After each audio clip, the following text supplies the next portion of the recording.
everybody. This is Rich. That's John. Good to meet you. We are here. Actually, the founder. I'm the only person that doesn't get mad when I say the founder about you of Real Talk. It's not the Claus Corner. We're done. Co-founder. Yes, We're the co-founder founders. with The originators. Yep, it's Real Talk where we talk about the movies that we grew up with and why we love them and the impact they had on us, and just lots of different facts. And then I'm sure we'll go off on many tangents this week. There's a lot to talk about. Oh my God, yeah. Well, there's definitely a lot to talk about this movie because it's a movie that we both grew up with, a movie that we both love, and very recently I've become friends with some of these people, and I've had them on my show. You can check out my channel. But the movie has such a big impact on me. It's actually the 45th anniversary. February 9th, it's going to be 45 years. The movie The Warriors opened on February 9th, 1979 in 670 theaters. And without any advanced screenings, without any decent promotional campaigns, it made $35 million in the first weekend. The reason was, which unfortunately did happen, they were worried about violence in the theaters. And I'm sure you know all about this too. Yeah, it was a weird time for cinema because there was a lot of that kind of thing happening. Like Bakshi put out a film around the same time, called Coonskin, also known as Street Fight. Same thing was happening. Any gang related thing kind of led to rival gangs wanting to see the movie at the same theater at the same time, and yeah, things got crazy. But yeah, the Warriors. We're talking about the Warriors. Before people get too deep into it, I want to let the audience know that Rich has had so many guests on the Claus Corner that have worked on the Warriors that there's a new playlist just for Warriors-based videos on his YouTube channel. So check that out if you want to catch up on all the Warriors stuff. And this video will be part of that playlist once we're done with it too. I know, I love that. I saw that the other day. I mean, so far I've gotten Thomas G. Waits, who played Fox. I've had David Harris, who played Cochise. I've had Rob Ryder, who played the lead punk or second punk, and he also played one of the baseball Furies, the Purple Fury, he's known as, the one to fight Swan, and then Apache. We're gonna rain on you, Warriors, Ramos. I always thought that Apache was in the Orphans. Yes, and those guys are like the losers of the gangs, like the one dude with the half open eye. Like it's just like funny how like they were just so sweaty and greasy and like they couldn't catch a break. Like the movie's just, well, let's talk about the movie. How did you first see the Warriors? I want to say it was either the movie channel or HBO. It wasn't in the theaters. Yeah, I was 11 years old when it came out, and I was seeing movies like that in the theater. But for some reason, I didn't see that one in the theater. And I remember, we grew up in the suburbs. It probably wasn't even on our radar. Probably, yeah, that could be it. But I remember as soon as I saw it the first time, I mean, I had to see it at least in my youth, probably like 20, 30 times. I just loved that movie. And what's funny? I never even realized this until maybe very recently. The violence is very cartoonish. You don't really see any blood at all. The whole movie's border. I mean, like we could talk about this after, but the Walter Hill originally wanted to cut it like a comic book. Yeah. And in this 2005 re-release, he put the comic book elements into it. The movie didn't change, other than the transitions made it look like a comic book illustration, like you were looking at a different panel of a comic, and he had that intro, his narrated intro that he added. The movie was exactly the same otherwise, so it was just a new cut with that. But yeah, it was very comic booky, very campy, unintentionally, I think. But I don't think they were trying to make an R-rated movie. I think they were probably trying to make a PG movie. It just ended up being R because there was some 4-letter words and things like that. But if that movie came out now, it'd be PG-13. Yeah, yeah. It would almost be a laughable PG-13 because people would be like, "There's no real violence in this." There's some people punch each other, but yeah, there's minimal blood. Yeah, even gunshots. I mean, even with the bats and the stabbings. But I want to get to the intro you were talking about. Yeah. Originally, you know who they wanted for that, but they couldn't afford him. To narrate it, who? Orson Welles. Oh, I believe that. Yeah, Walter Hill wanted Orson Welles, and Orson Welles said, "Well, here's my price," and they just said, "We can't afford it." And Rob Ryder, who I just interviewed, which is funny because Orson Welles the same year was in the Muppet movie. That's funny. I didn't realize that. But Orson Welles was also a huge Muppet fan. Oh yeah. What was his last on-screen appearance for a film? Was the Muppet movie. Oh wow. I learned something new on this show every time. I love it. And it was the same year. They were both 79, both came out in 79. But like I know that wasn't part of the original cut, and then in 2005 or 4 when he did that new cut, he added the narration. He did it himself. Yes. That was the version I just watched the movie obviously to get ready for the show again, and I hadn't seen that version yet. So I'm like, well, that's the one I want to, and I can't find my DVD of it, and I know it didn't have it on it. I know there's an awesome new Arrow version that's out. I want to order, but regardless of the merchandise or that. I went online to see if I could find that version anywhere. And if you're a person who streams movies, Sling has the 2005 cut. Okay. So I watched that. Sling has a lot of ads. That got Oh. annoying at one point, but I was like, you know what? It's okay. I know this movie well enough. It's fine. But it was cool to see that version of it. When the narration started, I thought I was watching the wrong thing because it has nothing to do. I mean, it has to do with like people fighting. It has to do with like, turf war, I guess. But it's all about like ancient times. I'm like, Yeah. what did I click? Is the Sling of a glitch? Are they showing me a different movie? And then as it's ending, I'm like, oh, this is how they started in this version. Okay, like sunk in. I remember reading about this. Okay, and then the movie started, and it's awesome. But yeah, so Well, you first saw it on like TV. yeah, I saw it too, and it's funny that you said that because I was looking all over for my DVD because I do have that DVD. Couldn't find it anywhere, so I just went to Amazon Prime and rented the regular movie because I said I got to see it at least one more time, even though I can quote pretty much. I could do a one man show in the Warriors, and I probably Man, wouldn't mess maybe up we at all. should do that. But the fact is, I said I want to see it because especially after talking to the people that were in the movie and things that happened behind the scenes, Yeah, I you want to did see notice a lot that? more. Yeah. And it was funny because I just interviewed, as I mentioned, Rob Ryder, and he started off as a location scout. He's the Then he became production a assistant. production assistant, Yeah, and then Walter Hill just loved him. He said, so he he goes, just kept him around. he kept him Yeah, around. He goes, we need, he was a stuntman. I said, how do you become a stuntman? He goes, usually they're family members and then they generations. training thing. Yeah, Yeah. yeah, But there was one time, well, you're going to remember this scene. Ajax throws the bat at the cop and the cop falls down the stairs. yeah. He won, Walter Hill That's said, him. we need you to do that scene. And he goes, nah, I can't do it. He goes, you're a pussy. That's what he said. Yes, That's I mean, exactly. yeah. I'm not a professional stuntman. I'm a stuntman for your movie. There's a difference. Yeah, Well, that's what he said. He goes like this. He goes, I don't really care what you call me. There's no way I'm going down those stairs. there So you go. luckily he forgave me and he put me in a couple other Well, scenes. you know what it was? Is Walter Hill was probably like, well, he stood his ground. I have respect for that. Yeah. Like I always say that like my own cast and crew that I won't make them do something I wouldn't do. Yeah. Like also, but also we don't use stuntmen. We use stunt puppets, so that's okay. But like we during the Unrelated, we're doing that show where we have our buddy Rich. It's Rich's Mouth comes out soon. He eats all kinds of crazy stuff. There's not a single product we put in front of him that I don't also taste. Mhm. So that was my whole thing is if you're gonna do it, I mean, if he was like, no, no, no, I'll do it without you, I'll eat everything anyways, okay. But I was like, I'm not gonna make you eat something that I wouldn't at least try.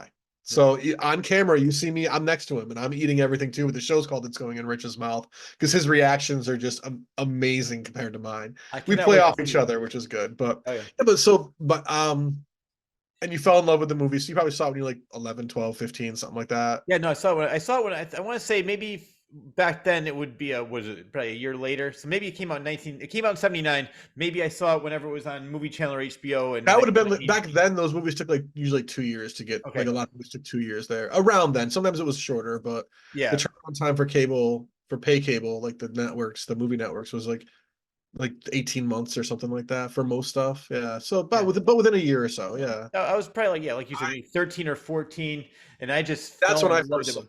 I was like 14, Yeah. maybe 13. I want to say 14. I want to say I was in eighth grade, and people kept talking about it. I was my brother. I had a brother who was 4 years older. He hadn't even seen it, but he had always heard about it. And somebody loaned him a VHS. Like he was in high school. They gave him they taped it off HBO or something, like a VHS tape. And my brother, I was like, we're gonna watch some movies. My buddy borrowed these movies from us. I'm borrowing these from him, and we watched The Warriors. And we were both just like, kind of like Phantasm. We were both just like, this is way cooler than I thought it was gonna be. But even at 14, I was like, but it's kind of corny. Like Yep. the dialogue is kind of corny, but it's like it works. Yes. It makes it that good. And I didn't, I was just learning what a cult classic was at that point. And to me, that movie in my head was one, even if it wasn't. Like other Yeah. people recognize it. I'm like, this is the kind of movie that I'm gonna come back to, even though the whole world might not like it. And then by the time I got out of high school, there wasn't like a resurgence in the Warriors like there was in the 10 years ago or 25 years ago or when the 20th anniversary hit, there was that big like hype for it. Yeah. And then like 5 years ago, there was a big hype for it too. But as I was getting to high school, like in my community, my world that I lived in, all of a sudden kids were discovering the Warriors. It was just good timing. Maybe it was on TV. One kid saw it, told all of his friends at my school or whatever, but we were all quoting Warriors shit. And I was like, yeah, I knew about this too. I knew about this before you. Like, Yeah. I'm not going to tell you, you're not as cool as me, but I'm glad we can all have these jokes together. Yeah. Well, it's funny because Apache. I like to travel. You never been anywhere. That was what we'd all say to each other. Somebody like, yo, let's go to the movies tonight. We'd look like, you ain't never been to the movies. And We where just have like you? we changed it whatever they were saying. I've been places. I've been places. But Apache was telling me and I think Thomas Waite said the same thing. What brought the Warriors back was the video game. That would really brought a new generation of people Yeah, noticing the like movie. kids who had never heard of the movie Yeah, found out about the video game, and then the yeah, and then they comic went to the movie. after, and like yeah, because like I remember when the video game hit, my then wife was into it, Yeah, and she had no idea it was a movie when she first found out about it. I guess she was a big gamer, and I'm like, oh, there's a movie, and we rented it, and she was like, I think that's when I bought the DVD. Actually, it might yeah. be. She was like, holy crap, this is like right up my alley. You know, how come I've never heard of this? I'm like, I don't know. I know. It's funny because I have friends who are the same way. It's like, how can you? For me, it's like I can't believe they never heard of it or Heard saw of it. it, But I yeah. mean, you and I live in a different world. You and Well, I have like, we're also like we're film buffs, and we're not yes, film snobs. There is a difference. exactly. Because a film snob is going to look at the Warriors like, well, it was of its time. Yeah. Buff and like the Warriors helped change film. Oh my You know, God. help, Yeah. and it is a cult film, and like it is. And yeah, I'll be honest, like some of that dialogue is horribly corny. Oh yeah. But if it was over serious, I think if it was as serious as The Godfather, the movie, no one would remember it now. It'd be another bad gang movie, you Yeah. know, because it would have taken itself too seriously. Where you could tell they were having fun with this movie. Oh yeah.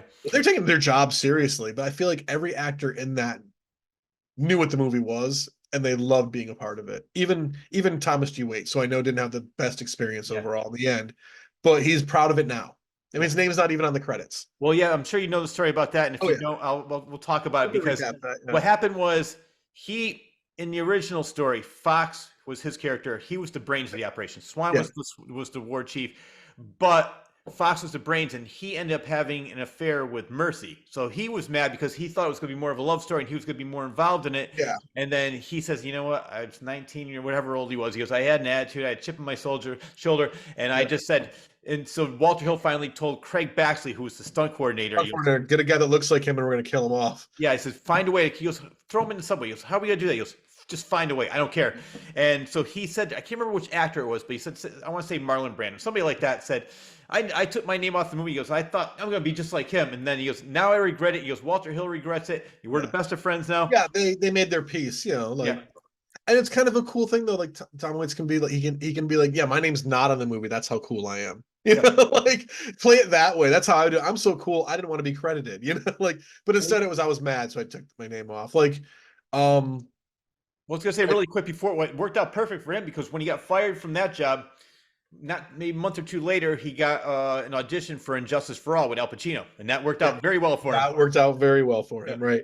But for me, for Warriors, for me though, it was one of those movies I didn't go back to a lot right away. Like it wasn't like my brother and I watched that day, then we rewatched it the next day. It wasn't one of those, but it simmered. It was always there, always a Warriors. Like anytime I had bottles, I'd do that. It was one of those like you said in the text to me on Sunday. It's so quotable.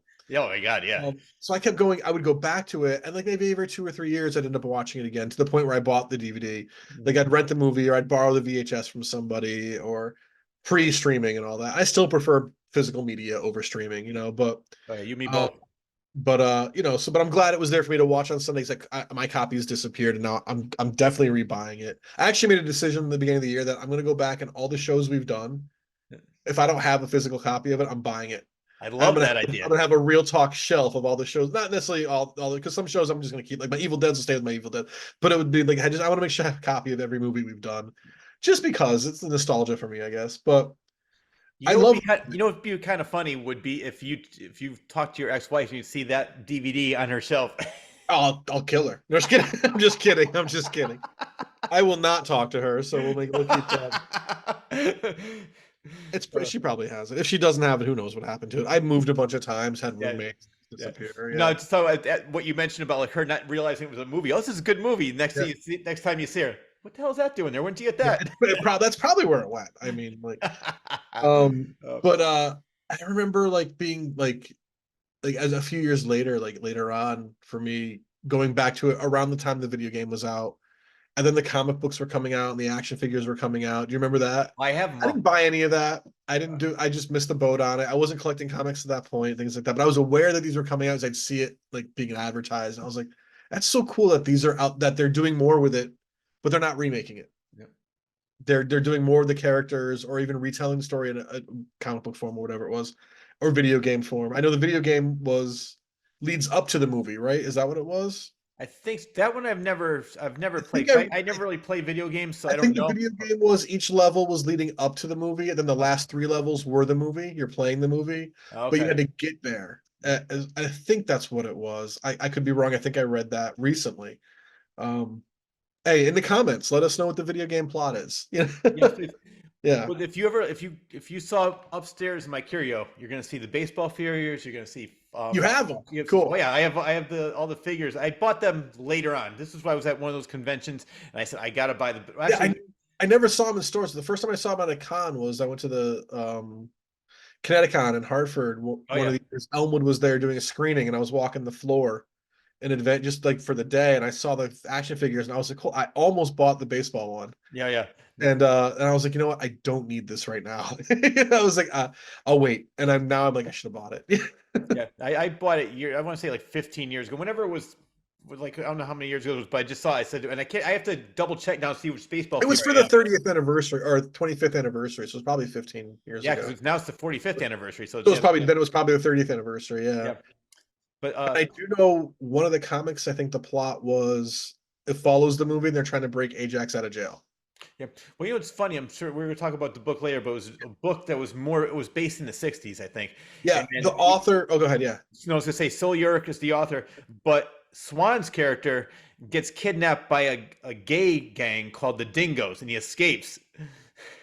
that could have been a cool plot in the movie. Yeah, Maybe I mean, what I like about we were talking right before we started filming about how the movie. I've never read the book. I've read the synopsis, and I know that's very different. Um, what I like about a movie versus a book is I don't want to go to the movie theater and see the exact book I read. I want to see a new interpretation of it. I've already read the book. yeah. One of my favorite graphic novel of all time is The Crow. Hmm. One of my favorite movies of all time is The Crow, and they're not the same. Hmm. They do very. It's the same concept and elements are there, but they do two different things with it. The same outcome in the end. But and I love that about them because they're their own story. They do it. They just tell the same story differently. The graphic novels, some things work in a book that will never work in a movie, and some things you can do in a movie that would just be boring in a book. Yeah. So it's like, and I haven't read the book, but I know that the author wrote it kind of as a reaction to West Side Story. Yes. I know that he was really disappointed in how they treated gangs in that and glorified it. So he wrote a book kind of what gangs are really like, or what he thought they were really like. I don't know if he was ever in a gang. I don't know his story, but Yeah, I don't know his story, but I know that what you just said is correct. yeah, And also that, I mean, it's funny because not one gang is named the same. Not one character, yeah, like Ishmael, if it's from like Moby Dick, that's yeah. the name of Cyrus. He's the one who gets killed. And the warriors are never framed. It's the cops that are the obstacle. They have to get back to Conan, but it's the cops that are after him. Really, Oh, yeah, okay. there's a Actually, big, I think the movie does a better job of framing them. I think that's a cooler thing. yeah. So what is your theory on the why I'm drawing a blank on his name, so Which one? I'm just gonna say T-Bird. David Patrick Kelly's character. What the hell is his Oh, name? Luther. Luther. I say T-Bird's the guy who played in The Crow. So, Yeah.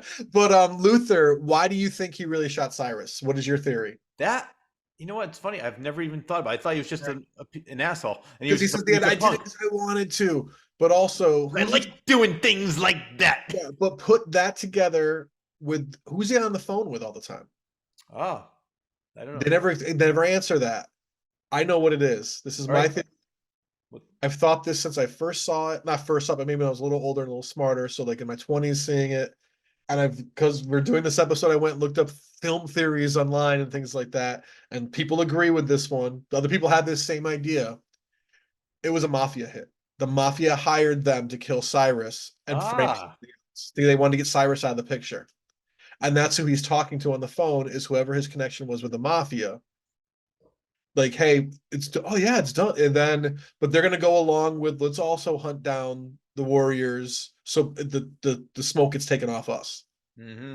So Wow. that's why right away he blames the warriors because it's like I'm gonna blame that. He just chose a gang because he's crazy like that. Yeah, But it was a mafia hit, and they were hired to kill him. yeah. Well, I always make the I'm like, joke.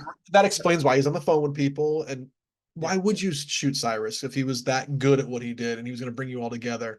You'd be an idiot in a gang to do that because it's going to ruin you if you get caught. Hence, everybody chasing the warriors down, or at the end, his fate, yeah. Luther's fate. It's funny. I've never even thought of that, but I never would even suspect that because all I remember is that part. Hey, you're gonna pay for that? For what? So Yeah. whenever he's on the phone, that's all I remember is like the woman asking that question. Yep. And so it's Because funny, but that it's a definitely makes a great lot of sense. it's a great misdirection in film. It was a great Yeah. thing on Walter Hill's part that you see him on the phone, you hear some of the conversation, but then they immediately take the your focus off of that from a filmmaking standpoint and just show his craziness. So you forget about the phone call. Then you see him later on the phone, but the way they frame it, he's kind of over in the corner on the phone, and it's like a thing here, so you don't see him that well. So you don't really think about who he's talking to. You're just like, oh, he's just talking to another guy in his gang. But if you listen to what he's saying, he's kind of reporting about what's going on. So whoever he's talking to is aware of what's coming. Ah, That their job is done. We did our thing, and now we're taking the trail off us. that makes a lot of You sense. might think, oh, he's talking to their gang leader, whoever he answers to, but he doesn't answer anybody. He's the leader of his gang, so he's talking to the mafia guy that paid them to kill Cyrus.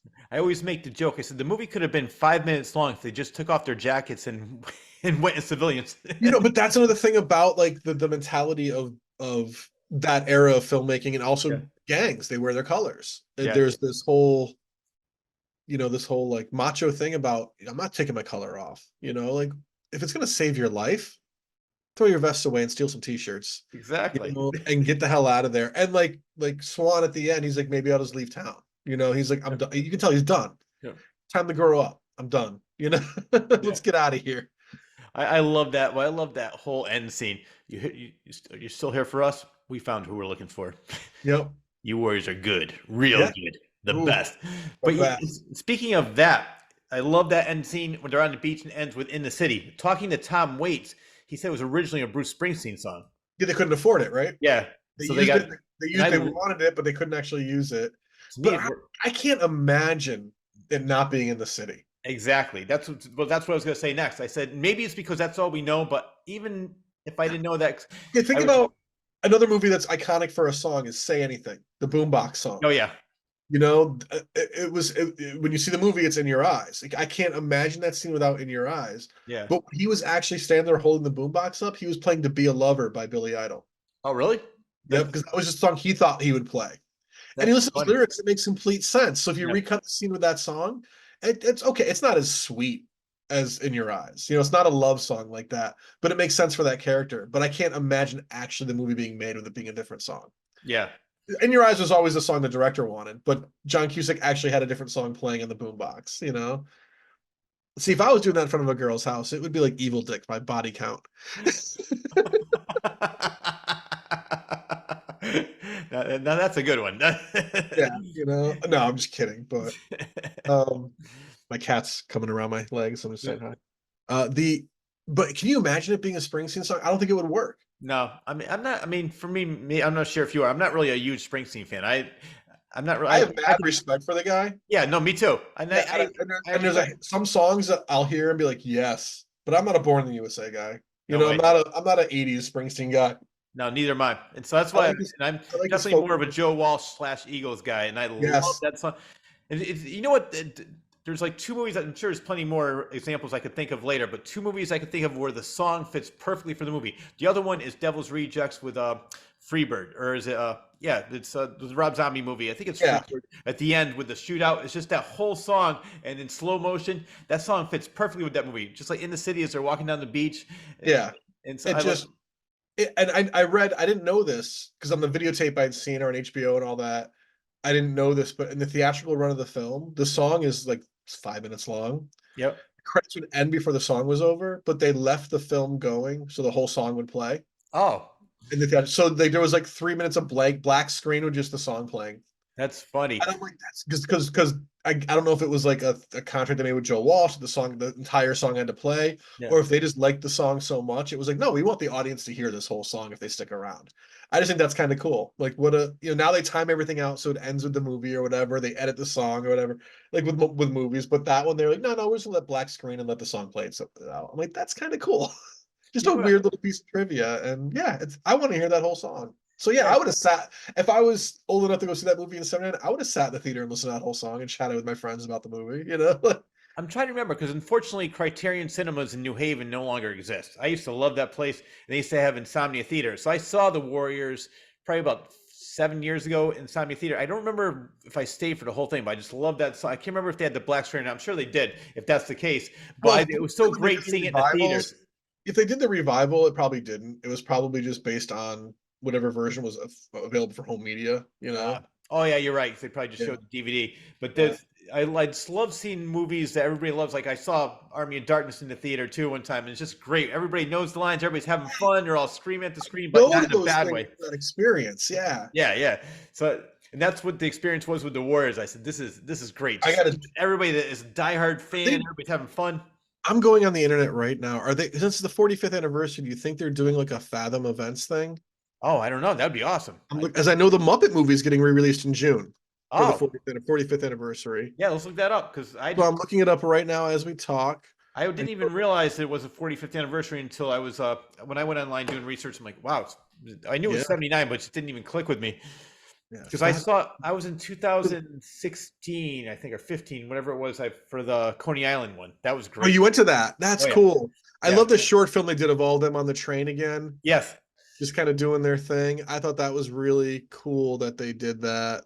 Classics. So unfortunately, I didn't have a show at that time, but I got a chance to meet Yeah. everything. I got a chance to watch. That's what I was talking to them about. That I said two of my favorite movies growing up were Warriors and Jesus Christ Superstar, and I got a chance to meet the cast and watch the movie with the whole cast for Jesus Christ Superstar in New York and in And Coney most of them Island for Warriors. Warriors. Yeah. Yeah, so I said that it was great, and then now it's even better because I'm making friends with these people, and they're like, Yeah. "Yeah, we got." I so far with Thomas G. Waits, I got a chance to go to New York, go to his acting school, and That's right. You hang out did with that. him. Yeah. And I saw his band play. And when I went to go see his band play, Apache was there, so I got to hang out with Oh, Apache. that was good to meet him in person again. And like, Yeah, that's, you'd already interviewed him. Yeah. yeah, and Apache's So, great. He keeps sharing. He shares my podcast all the time. He goes, oh, "Man, that's great. he's a I'm fellow on, orphan. You gotta support him." I'm on Fathom's website All and right, they don't have anything announced yet. So they're probably not doing it. But for those of you who are movie buffs, I want to give you guys a listing. In March, they're screening Labyrinth for a week for 2 days all right. all over the country. In June, the Muppet movie. For huge film nerds, Rear Window is playing in August for a couple days That was a all great over the movie. country. And then for those of us who love comedy, September 15th and 18th, Blazing Saddles 50th anniversary All screening. right. So, and Mean Girls is coming back. I like that movie. Yeah. Never Ending Story too. I'm not into Never Ending Story. But yeah, but there's some good stuff coming up. Wizard of Oz is in a couple weeks too. They're doing a 3 days of that all over the country. Yeah, I saw But that. but the Muppet movie, I'll be going to that. Maybe we'll have to do an episode about it. Maybe you have to go with me and we'll do a whole video. Yes, that'd be great. You know, the Elmwood team wants to go, so maybe we should just all go as a group, and then we'll do an episode live, like we'll do like cut in footage of us going to see it or something. Yeah, So you just we'll figure it out. But so back on Warriors, back on Okay, back to the Warriors. But yeah, let's talk about the Cyrus scene then, because I Yeah. found out how it was in Riverside Park in Manhattan because Okay. the location. Another reason why was, Springsteen wouldn't work. He's Jersey. what's that? The reason why Springsteen didn't work because he's from Jersey. I know Exactly. Joe Walsh isn't from New York, but you know, Springsteen is Jersey. But the guy that whose location's got Rob Ryder, who played the Punk and the Fury, he said that I want to say 1970, or he went to a concert. Was it T.J. Hooker or not? Not T.J. Hooker. What's his name? Johnny Lee Hooker. Okay, but TJ Hooker was. I know. I'm thinking like, why does that sound familiar? It's a TV show, but so Johnny Lee, and there was a huge riot there, and he says one thing you got to remember. He goes, "Don't get involved in riots." And we had a whole conversation about that whole. I said, "Is that why you picked that location?" He goes, "No, but I just remembered that, and I wanted to check it out. I thought that was a great place, the enclave for the." And so they couldn't find anybody that would do the fall. So Craig Baxley, who was the stunt coordinator, they put him in blackface, and he did the fall. But if you see, he falls backwards, so you can't even see his face. They could have just had him fall, and you wouldn't. Yeah.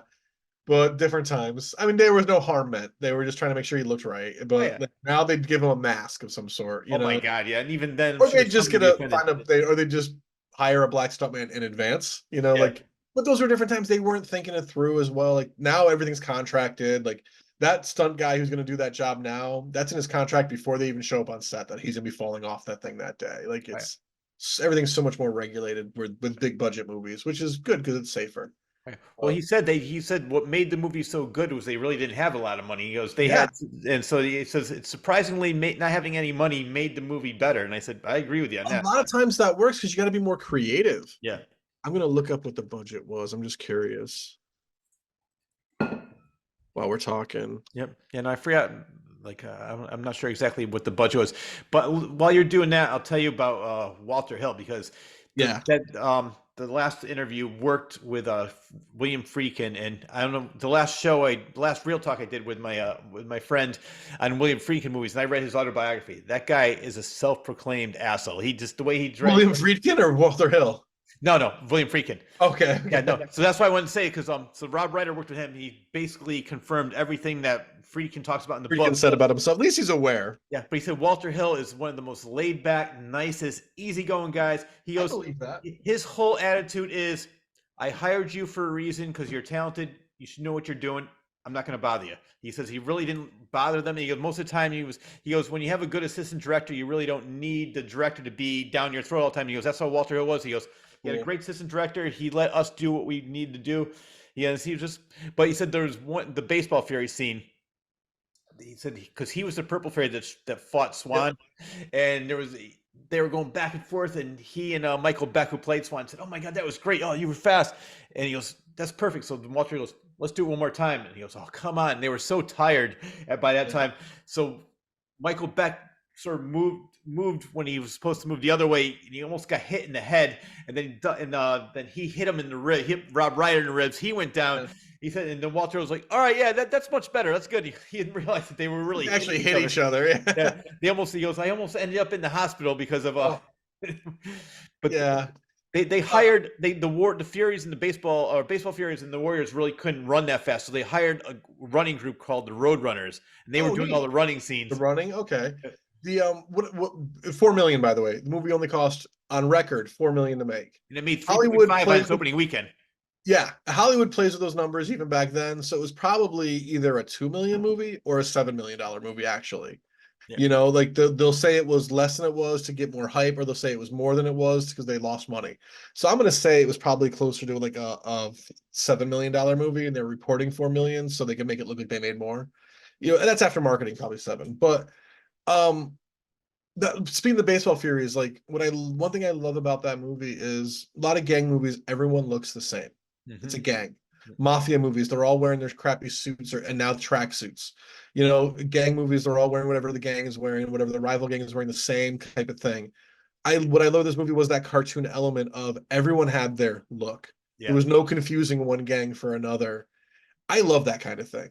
I love that kind of world building in film. So like the baseball guys wearing baseball uniforms, and like the Warriors with their vests, the orphans looking like with the white t-shirts, like it's a diaper because you're an orphan child, you know. Sometimes you don't make those connections, but like seeing it as many times as we have, we're like, oh, because they just look like babies, they're orphans, you know. Yeah. Like I love that the Lizzies. Oh yeah. You know, all kind of like with their feminine look, but kind of butchy, because Lizzie is a slang term for lesbian. Yeah. You know, I was like, that's really cool. Like or back then it was a slang term for lesbian. You know, I don't know if people still use it. I've never used it, but I know it's a thing. But like how like that, I love that everyone had their look. You know, you knew what gang they were in because of the way they dressed. Well, speaking of that, the Lizzies, he was telling me that the first outfit they had was a see-through outfit, and they were basically naked throughout the movie. And then Walter said, "Now we're going to change that." That's exact. But good. So at first, I'm glad he did that. He thought it was a rumor. Then he said he was going through some like pictures, and they're like, "Oh wow, is this real?" He goes, "Oh yeah, it was the way it was going to look." And he goes, he found like pre-production shots and stuff, like people in costumes, and like that would have ruined that whole scene. Yeah.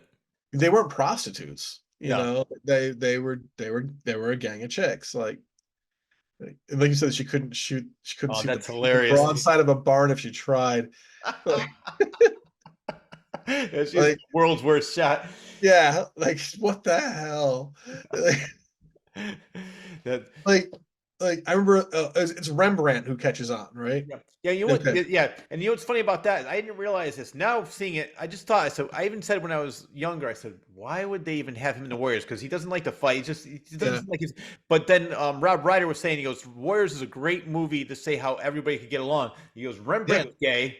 I said, wow, you know what? I never realized that. I said, I don't know if you're sure if he meant the character or the actor. Yeah, no, he meant the character. Yeah. So, but then he was talking like, then they have Latinos, they have blacks, they have whites. They're all in the same gang together. Yeah, and no one mentions color, no one mentions race.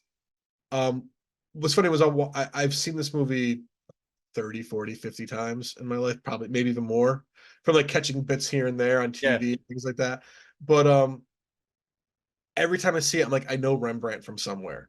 I know him from another movie. I know him from another TV show. I can't place what it is. And on Sunday, it hit me when I was watching it. Like, what's today? Tuesday. So 3 days ago, I'm watching the movie. There was a show in the '80s. You might not remember it because you're an hour older than me, you Yeah. know. But there was a show on PBS, and in Connecticut, it was on CPTV called 3-2-1 Contact. I've Um, heard of it. I okay, don't it remember was it. it was an educational Yeah. show. It was like there was a block in the afternoon here locally on CPTV that was Sesame Street, Electric Company, 3-2-1 Contact. Like it was like 4, 5, 6 or whatever, 3, 4, 5, whatever the hours were that these shows were on. 3-2-1 Contact was a half-hour show, but there was a show within the show called the Bloodhound Gang, which Oh, the band of Bloodhound Gang is named after that show. that's And funny. it was a show of like 5 minute bits about three like teenage detectives who would go and like they'd go in their town and do detective work and save the day. And Rembrandt, the guy who played Rembrandt, was in the Bloodhound Gang segments of that show. Wow. As I was watching it, I'm like, he was in the fucking Bloodhound Gang. He was in the Blood. I'm like watching the movie every time it's on the screen. That's what I know him from. So I went right to IMDb, looked up the Warriors, looked him up, went to it, scrolled through Bloodhound Gang. I was like, yes, I'm vindicated. 40 years of not trying to figure out where this guy is from. 30 years, we'll say, of trying to figure out where this guy is from. And I think back, if I saw the movie for the first time when I was like 14, 3-2-1 Contact was a show I was watching when I was 9, 5 years earlier. Yeah. So like but I probably had the same feeling watching it, like, oh, that's the guy from 3-2-1 Contact, ha ha ha, and then just forgot as time went on because so many other things in the movie, life, your brain.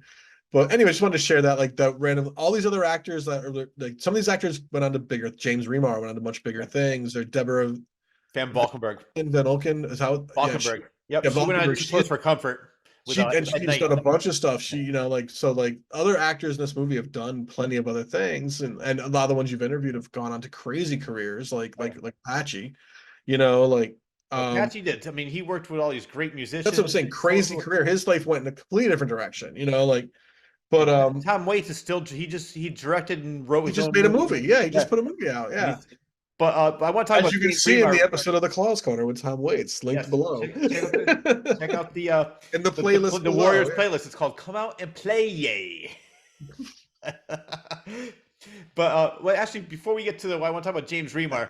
But I want Yeah. to talk about, like, do you remember Magic Merlin and the Movie Machine? I think it was called. It was a show in Hartford, but it was on, I think, CPTV as well. It was around that same. Yeah. He was part of that, wasn't he? That's what I think. So when Yeah. when you were talking about that, maybe that's where I heard the 3-2-1 Contact, because I remember that, and I said I don't remember maybe I did watch the 3-2-1 Contact, and I don't remember seeing it, but Yeah. I remember Magic Merlin because he'd go to all these weird places and he'd show all Yep. different movies, and I loved it.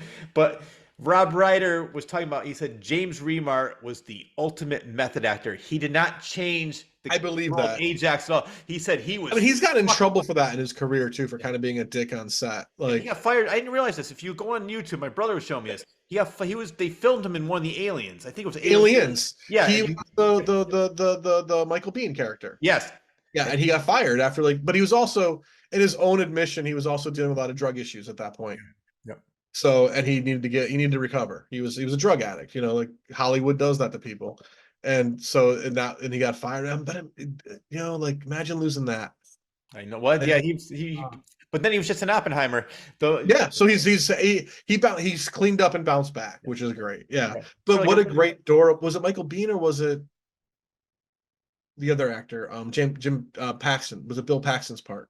Oh, I think you're right. I think it was Bill Paxton. I think it was Bill Paxton's part. It was Bill Paxton. Yeah, that's what I was trying to remember. But it's definitely Bill Paxton, because they showed like a side. They showed like, and I'm sure Paxton played it completely different than James Remar would have played it. Yeah, it's like because their style is so different, and I can't imagine James Remar in that role now.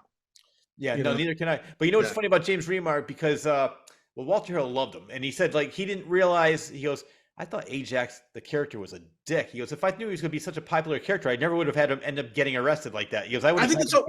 For me, as a film fan of the film, that made the character is a jerk. The character's about to rape a woman when he gets caught. Yeah. He's a shit. He's a piece of shit. But he's an interesting character in a movie. I don't want to be friends with that guy. Yeah. Now, I'm not talking about James Remar, I'm talking about Ajax. So I think that's the perfect timing for them to lose him as far as the story goes, though, because he was from a storytelling standpoint, he's a liability, Hmm. and he proved it right there. He's gonna let his boys leave so he can go get laid. Yeah. You're a liability. You're gonna let us fry so you can get some action. So you're gonna assault somebody. Hmm. So him getting caught there was perfect timing. I thought they could have gone further in the movie before that happened. Yeah. Maybe get another 10 minutes, 20 minutes into the film and have that same scene happen. But the fact that I think if they would have, as a storytelling standpoint, they never would have survived if he was there. He Which would I have got them agree. killed. No, I agree with you. I love that how it happened to him. But I think it's funny that Walter Hill did that because he goes, Ajax is such a prick. He goes, Yeah, nobody care about let's this. get him out of here. And he And it's goes, Mercedes Rule plays the undercover cop. yeah, yeah. How cool is that? Like the other actress who was not really known, and Yep. now she's, I think is she an Academy? Yeah, she's an Academy Award winner, I think Pretty now, sure she's or a definitely. Golden Globe. She's got some awards Yeah. under her belt. She went on to do great things, Yep. and But she, Walter Hill definitely took care of him because he put him in 48 yep, hours. He put him in yep. Southern Comfort. He put him Oh, in. I just saw the Lawn Riders the other day. he loved working with him, so he brought him back. Yeah. I love when directors like an actor and they keep using them. I don't have a problem with that. Yeah, I like the idea of a repertory group. I love the idea of actors, directors working together over and over and over again. James Cameron and Michael Biehn, same Yep. thing. He puts them in like everything, Yep. or he did forever. Kevin Smith puts the same five actors in everything. Sometimes I'm sure it's financial, but for Yeah, yeah. years he put Ben Affleck in everything because he loved working with him. Like Well, it's funny because I met Rob Schneider. I said, I bet you love being friends with Adam Sandler. He goes, Adam Sandler is the coolest guy in the world. He puts yeah, all his friends in movies. He goes, he's been so good to me. And he goes, I yeah. have to thank my career due to him. So he's another one. Even if people like him or don't like him, he's very a good guy and he takes care of his friends. And that's awesome. Like, and Walter Hill's like that. He's making a movie with Eddie Murphy, so he's not going to give his buddy, the character actor, the lead role, but he's going to get James Remar in the film. He's Yep. going to, because he likes working with him, likes the way he handles things. Let's get him in the movie. But Warriors, man, like, and I remember when I was a kid, I didn't make the same thing when I saw Warriors for the first time when I was like 14. That Deborah Van Alkenberg was the same chick from Too Close for Comfort. Oh, okay, yeah. I recognized her, and I was like, "There's something about her I know." Like, but because the characters are so different, that just shows that she's a good actress, though. Yep. No, Because if you put those two characters in a room together, they're not the same person, no, even though not they're at all. physically the same person. There's nothing in common, and she plays them both so completely differently. Those two characters would never live in the same world, anyways. And And she then it went wasn't through a until like lot. Oh no, go ahead. Sorry. years later I made the connection. I'm like, oh my god, that's the same woman. Like, holy cow, like Yeah, I they're can't. both hot. Oh yeah, oh my god, I love Mercy, but it's funny because the whole scene, which I love that line. It's like, hey, where'd you get that jacket? I stole it. One tough chick. Yeah, he keeps saying that. He said that already. But the reason she stole that jacket is because she broke her wrist. That's right. They were hiding the cast, They were right? hiding the cast throughout Right. the whole movie. She had to wear that jacket. That's the How only did she reason break her wrist? Do we know? Does it that was. ever? He Was it making the movie or was it something separate? no, it was during the movie. It was because So she it was got like, hit. but I mean, like, was it on set or was it like she was goofing off and broke her wrist, or did it happen in a scene? It happened during the scene. I think it happened. I Oh want to wow! say with because Swan one time hit her with a bat right here by accident, and then Oh I think I have to listen to the interview again or read it because something yeah. happened. I want to say it was with Swan again, and I don't know if Oof. she fell on her wrist and broke it, She but took a digger while filming or something. yeah, it was Yeah. definitely while filming. Oh, There's a lot of accidents during filming because all right, so the guy in the well, skate. it's an action heavy film. A Yep, lot of yep. movement, shit happens. Like you're running a lot. You're gonna trip at some point, probably. You're gonna slip, and you're not like in a set. You're on. There were no sets in that movie. That was all location. Oh yeah. Well, that So actually that's funny. I want to talk about that because originally Rob was the location scout. So Walter will say, buy these store owners off so we can use the storefront. yes, yeah. Oh, so you know about this. So I saw that in the interview. oh yeah. So well, I'll just tell the story for people Yeah, who yeah. haven't read that story. So he goes, well, how am I gonna do it? You'll figure out a way. So he gave each store owner $100. Towards the end, the other store owners found out that they were getting 100. He goes, I want 200. So he goes, all right, don't say anything. I'll give you 200. And the other guy, they were threatening to sue. Was it Paramount? Whoever released the movie. I think Whoever it's the Paramount. and they're like, and even what's his name? Rob said, he goes, you think you're gonna win against Paramount like with $200? He goes, there's no way. So, but after all of that, Walter Hill decided not to use that scene at all. He had a different ending. So That's Paramount. Yeah, Paramount yeah, made the yeah. movie. So People think that they're like, oh, I'm going to sue you guys. It's like, you understand that we have a multi-million-dollar company behind us yeah, that will drag this out in court for so long that your company will go out of business. Your store will go out of business trying to fight these legal fees, yeah. like just for legal fees. Like people don't think about that. I'm gonna use my own experience, no lawsuits or anything. We were making a short film for Elmwood early in our early days, and we were filming on a street in the town I lived in at the time, Plainville. It's storefronts, but it's a Sunday and a lot of the stores are closed. So we're like, we'll just shoot right here. There's two stores, there's a bar across the street that's open and another store. And they're not even filming the storefront. We're across the street with the camera filming a puppet walking down the street across the street. Like, so you're just filming, so you can't frame, you're not framing the puppeteer out. And you're just, and there's a guy who has a new store that just opened up on that street, but he's behind the camera because we're in front of his store with a camera facing across the street. So we're not filming his store. But he comes outside and just starts yelling the name of his store and his website over and over and over again. And the guy filming it turns like, "What are you doing?" He's like, "Well, if you're gonna be filming here, I want people to know where my store is." Oh, And he's like, "We're not filming your store." And he's like, well, when the movie comes out, whatever you're filming, I want people to hear that my store is here." And he's like, "But we're not." He's like, "Why?" He goes, "Because you're in my way. You're in front of my store." I was like, "Well, we'll move." So he literally moved the camera up to the next storefront that was empty. And the guy's still out there yelling. oh, And I'm holding the puppet across the street, and I'm like, I can hear them talking, and we keep doing the takes, and then it's over, and I walk over just like I walk over because I want to tell the guy to fuck off. But I'm like, I'm gonna go over across the street, run across the street real quick, and just say, "Hey, everything cool? Let me grab the tripod, like be the buddy who helps." I get over there, I'm like, "Hey man, what's going on? What were you screaming about?" He's like, "Well, if this is gonna be in a show or a movie, it's gonna be somewhere. I want everyone to know my store is here." I'm like, "We weren't recording audio." And you saw his face go from like, "I'm the cool guy" to I mean, it's a real bummer because we were going to flip the camera the other way and get the other side of the road, so your name would have been in the thing, but we're not going to do that yep. because Well, there's too much noise. And he was like, yeah, and we were going to flip do both sides of the street to make it look like he was traveling more because the audience isn't going to know it's the same street. It could be two towns away, like it's a movie you're cutting, and we never shot it the other way because of him. It was like, we're not going to put your name in the movie now. We were going to give him free advertising, and he was no. Well, it's funny. Walter Hill had a similar problem, and what he did was because the real gangs in that area were showing up, and they were playing their boom boxes, and they wouldn't shut up. So he goes, "You know what? I don't want you wearing your colors. I'm gonna give you colors. I'll give you a part in the movie if you shut up." And so the They whole were like, beginning hell scene, yeah. yeah, most of the gang members in that opening shot where they're showing different gangs are real gang Are members. real gangs, just in Yeah, the costumes. Yeah. yeah, in costumes.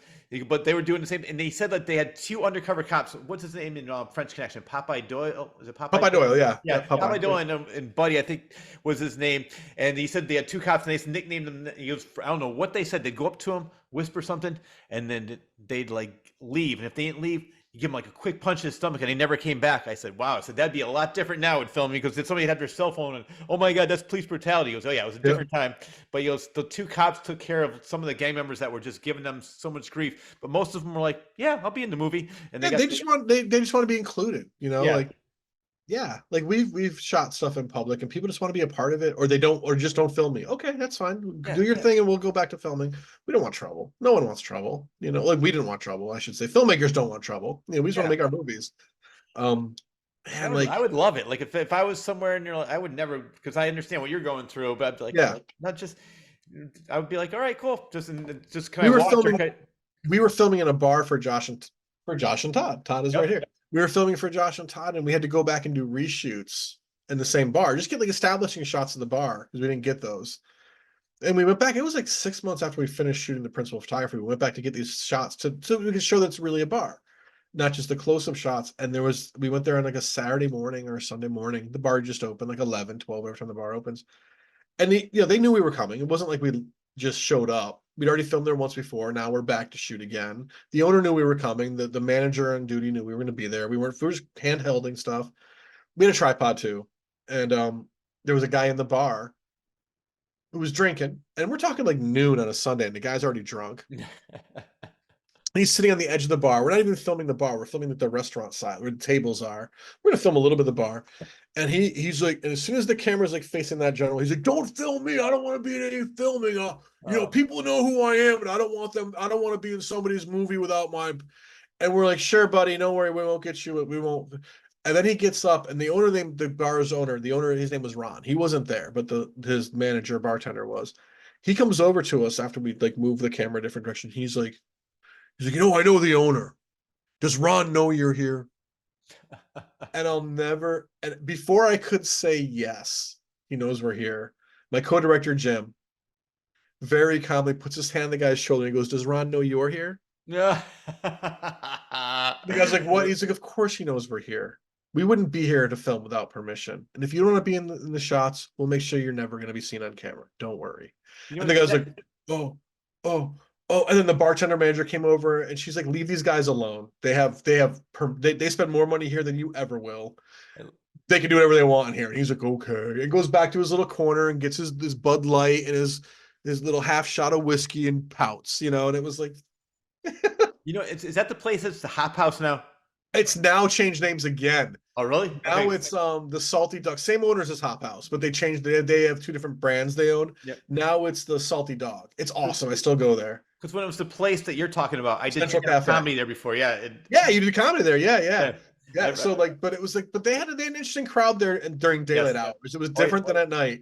You know, they had the townies there during the day for sure back then. I mean, every bar does. But yeah, dude, does Ron know you're here? Does Ron know you're here? Like, I was like, I wish I was that quick at that moment. I was just like, let's just get these shots and get the fuck out of here. So I was like, already like, I don't want any trouble, you know? And my buddy Jim just was like, does Ron know you're here? Like, of course. And then he was like, of course he knows we're here. We wouldn't be here if we didn't have permission. We're not going to walk into a bar with a video camera without permission. We're not jerks, you know?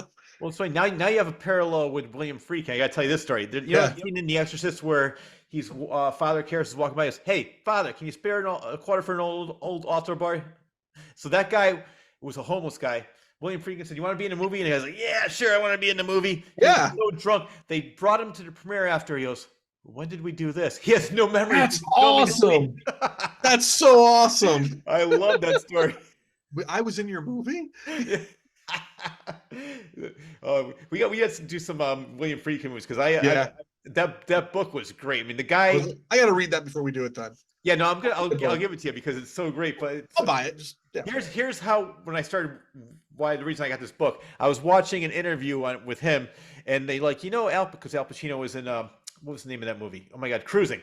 Cruising, yeah. So he goes, Al Pacino really didn't like Cruising. He goes, I don't give a fuck what Al Pacino thinks. I was like, yes, I like this guy. Good. Yeah, that's what I like about Friedkin is he's very uncensored. Yes. And like, he's making his movie. It wasn't Al Pacino's movie. It was William Friedkin. If Al Pacino wanted to make a movie, he wouldn't have on his own. He would have made a different movie. Yes. He's an actor who needed a job.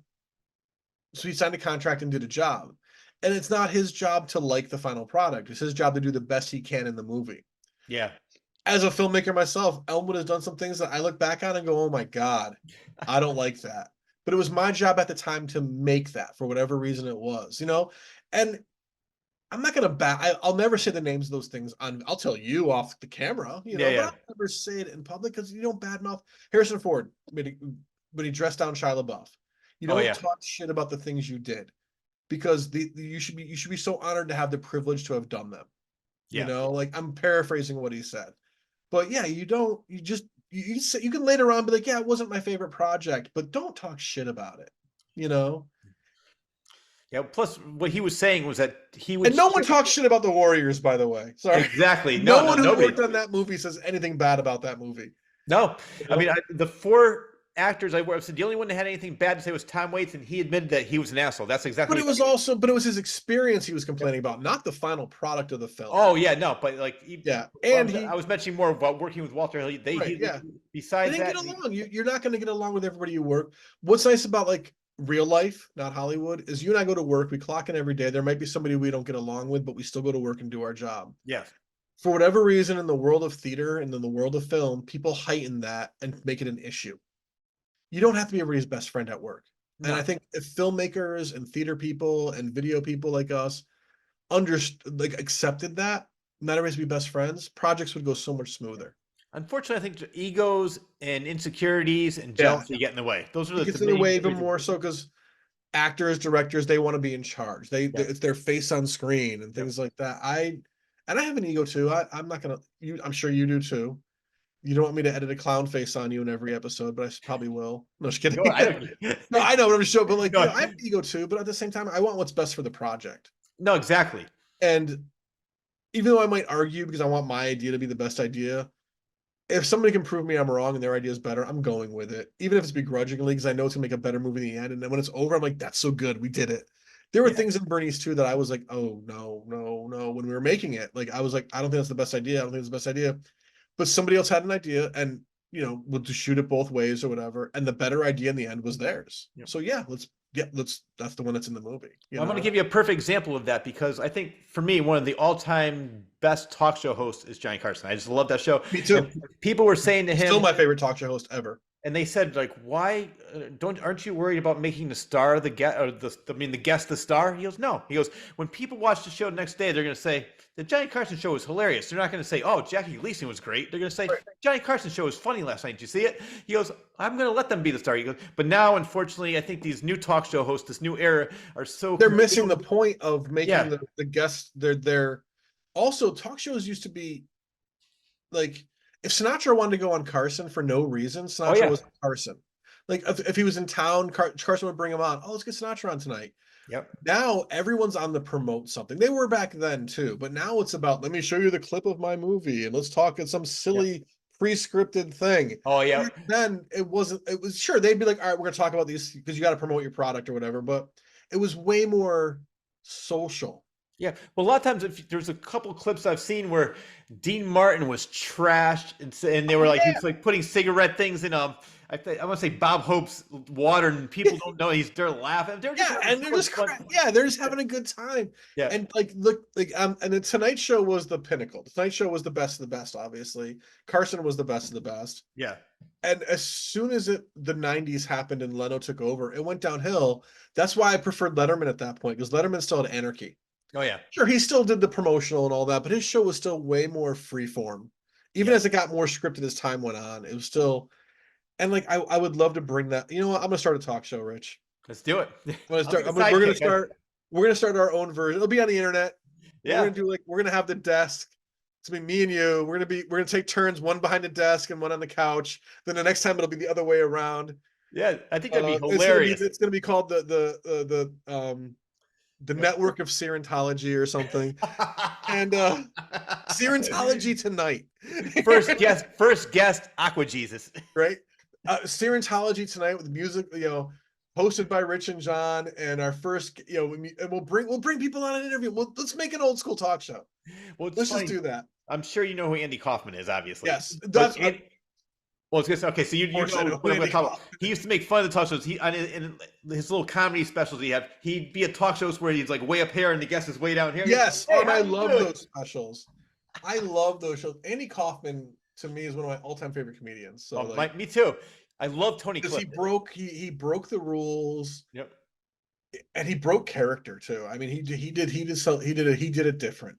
And I love look at my movies. You can't say I'm not Andy Kaufman influenced. You know? Oh yeah, I should have thought of that, because I loved. I mean, I've read his books. An autobiography was written by Bob Zamuda, who was his Bob Zamuda's book. Yeah. So I read that a while ago, and I just love the fact that he never let in on the joke. He just kept it going. This is how bad it got when the whole Jerry Lawler thing. Jerry Lawler thing. Everyone thought they really hated each other. Yeah, Jerry Lawler held it up too. Yeah, his mother tried to sue Jerry Lawler. Yeah, like, Mom, I'm okay. You're in the hospital.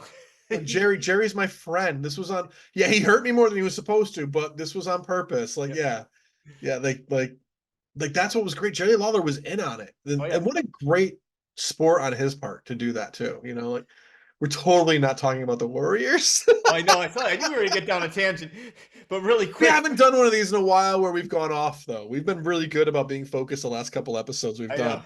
But it's been a while since we've done one. That's why. So a buddy of mine watches these. A buddy of mine watches every single one of these we do, and he said his favorite parts are we'll start talking about Evil Dead or whatever movie we're doing, and then halfway into it, it's nothing, and he's like, and that's when you guys get good.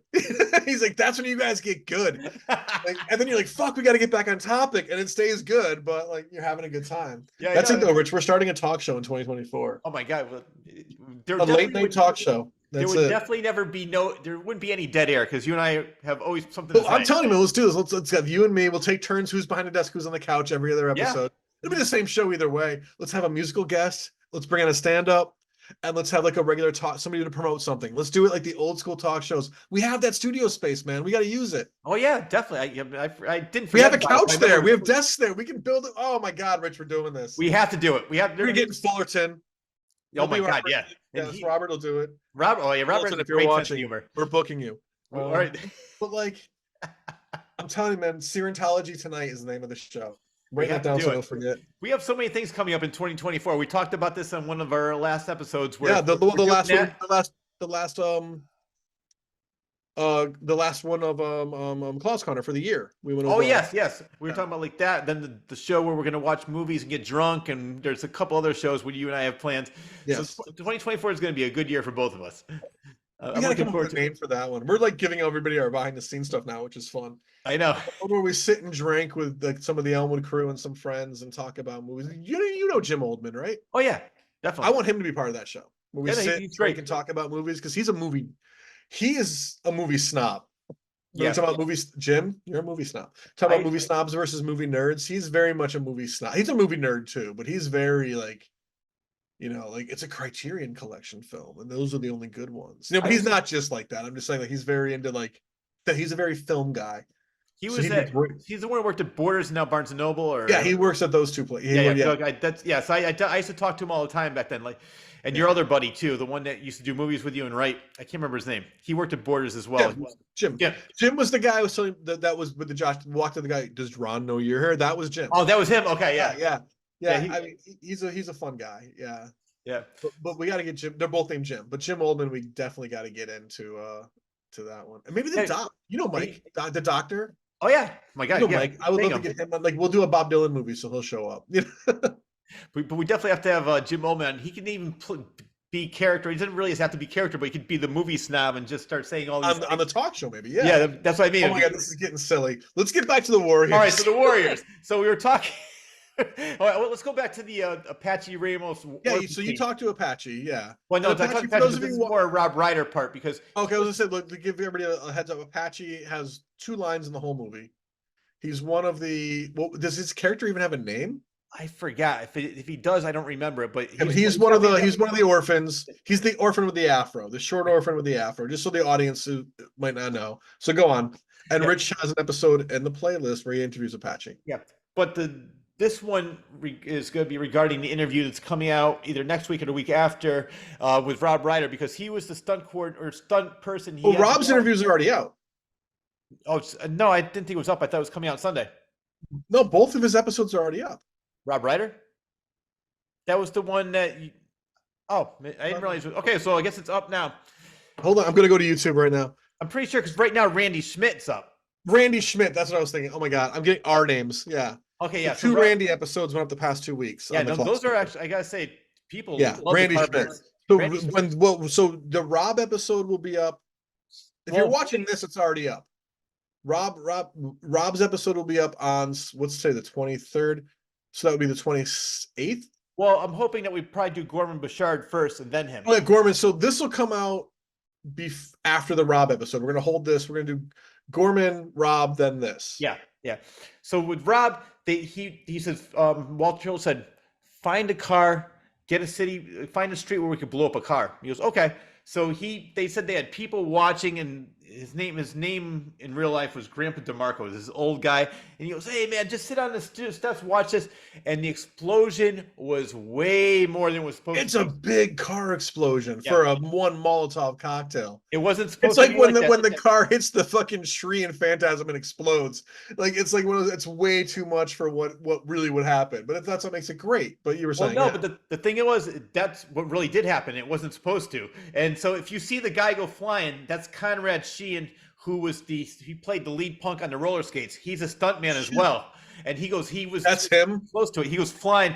And so piece of the car went flying, almost hit this guy who was sitting on a stoop. The daughter was screaming, lawsuit. She was screaming, yelling at him. I thought you almost killed my father. And he goes, "I'm sorry, man. I'm so sorry. I did not realize I was going to do that." I know. But it's they did not expect that explosion. No. And Conrad Sheehan he didn't get hurt, but you could see him go flying. He could have got hurt. Yeah, he almost got hurt. That's awesome. I didn't realize. I thought it was but I thought it was part of the whole comical side of the film where everything's big. Like, because everything is big in that movie. The makeup is big. The hair is big. Like, styles, not like big, like 80s hair. But I'm just saying, like, everything is heightened in that movie. Everything is heightened. That's what, or Seth Apache, this giant afro. What a great afro. But I want to hang out with Apache's afro. one of these times when I go to hang out with them, you got to come with me because you're gonna love. We got to bring them on this Scientology tonight. I was actually thinking of I was going to see if one of them wanted to be on the show tonight, but I figured out. But the Serentology, I know they'll do it because Okay, cool. every Yeah. one of them separately said, "Man, you did so much research. I love being on your shows. You're always prepared." So they'll Cool. definitely come on. I'm going to tell I them that, mean, like, as your friend, I'm gonna tell you, your shows are always on point. You do your research, you do a good job, and like it's thank you. fun to edit them. It's fun to edit them and then watch them or watch them while I'm editing them because it's just cool to see how you interact with the people. And one thing I do like about your show, a lot of YouTube shows right now, it's a lot of bullshit. Yeah, People putting shows up because they want the views, they want the clicks, so they're doing things they're not passionate about because they want to keep their subscribers up. They want to. That's not your channel at all. no, not at all. You're only doing the things that you're interested in. Hmm. You know, sometimes you're night. Sometimes you'll bring people on that you may not even know that well, but you're still interested in getting to know them, Yeah. and that's huge. You're not like these like fake YouTubers who are like whatever the hot trend is they're making. You don't do top 10 list videos and all that No. kind of crap. You're doing you're being real to yourself, and that's a big deal. And I want to see more of that in the internet, in the world. And No, it's so thank you cool to very see much. you doing that. Yeah. I appreciate So it. yeah, you've definitely like earned a spot in this world of the internet and YouTube and all that because you do good stuff and the people you interview all adore you. So like, Well, I think two of my yeah. favorite compliments of all time are like, and many guests have said it's like, one, wow, you really did your research, and two is like, wow, I can't believe we've been talking this long. They don't even realize it. We're just having a conversation like you and Yeah. I are doing now, and they're like, wow, it's been 4 hours. No wonder why I'm hungry. And I love Yeah, that because and then I get the video. I'm like, I got to cut this into 2 episodes I know. because no one's gonna watch 4 hours, but they'll watch 2 2 hour episodes, Well, here's what which I is always funny because people will binge watch a whole series in one day on their couch, no exactly, and but they won't watch a 4 hour video on YouTube. Like, but they'll watch it over the course of one day in two separate parts. well, these same people will You watch know, a Joe like, Rogan episode, which is 4 or 5 hours, and I and always he's tell, a. yeah, I don't like him at all. That's I another just no. I don't like him. He was a great stand up for a minute there too, which kills me. You know. And I love news radio. I mean, Phil Yeah. Hartman's the one that made the show, but I Well, just that's why it ended after he died. I mean, it yeah, only exactly. lasted a year, right?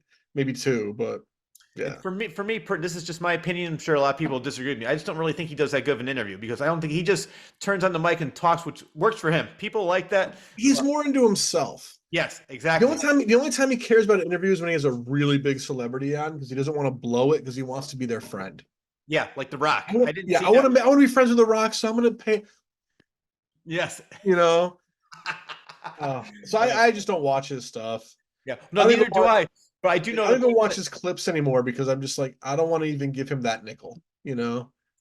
that's hilarious because this I used to watch them and just recent or maybe like about 2 or 3 months ago. I was like, I just don't even want to give him like Yeah. same thing. I don't want to give him the time. But the reason I'm bringing him up was that people will, and when I don't listen to his show, but I listen to other shows, and I listen to a half hour on the way to work, halfway an hour on the way home, another half hour on the way to work the next Yeah. day. So I mean, I tell people you don't have to listen to it all at once. No. And and I always tell people, I said, the interview ends when we have nothing else to talk about. I'm not gonna. Sometimes I can only get these guests once. I'm not gonna just say, well, we only have a half hour, so we're gonna And end it here. sometimes that's something that kills me is I've been a guest on people's shows, you Yeah, know, like, and they won't, and usually I'm like, hey, is there anything I need to know about your show before? And I'll usually try and watch or listen to an episode or two before I go on a show yeah, because I want to know what I'm in for, you know, like what's their style, what's this or that. And you'll see like, oh, it's a 45-minute thing. And then I'll get on them, but they won't set up a structure. Okay. They won't like have a pre-chat like we did tonight. They'll be like, all right, we're gonna start recording right now. Instead of saying, okay, I have this structure I follow and we're gonna hit the beats there. Okay. No, but no, they're just gonna, or is there anything like I actually recorded one on Friday last week, which was awesome with this guy, Zach.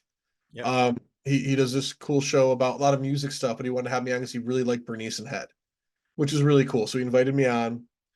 And those movies are Bernie specifically is very music influenced anyway, so he understood that.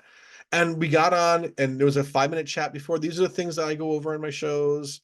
Is there anything you don't want me to bring up? Is there anything you do want me to bring up? And keep in mind, I'm going to ask you to plug stuff at the end, so have that ready. That was awesome. Like I know you do that with your people because sometimes I yeah, get you don't always record until you're ready to film, but sometimes you'll record and then oh by the way, these are the things we're going to cover. You know, yeah, yeah. I know you're doing that too. But I've done other interviews where the guy's been like, all right, we're going to just go. It's free flow. We talk about what we want to talk about. And then we're in the middle of a conversation and they have a little clock or whatever. And that was a great episode, by the way. Thank you so much for. And it's just like we were in the middle of a fucking I conversation. know. Let it go a little bit longer and let your show run, or Yeah. edit something out in the middle that wasn't as entertaining. Like I've had, and I'm just like, oh, we're done. We're done. Sometimes I'm like, oh, thank God we're done. But because sometimes they suck.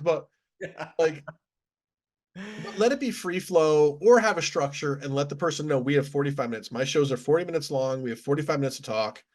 Let's cover everything we need to cover in those 45. That's why I like your show where you're just like, let's just go. Yeah.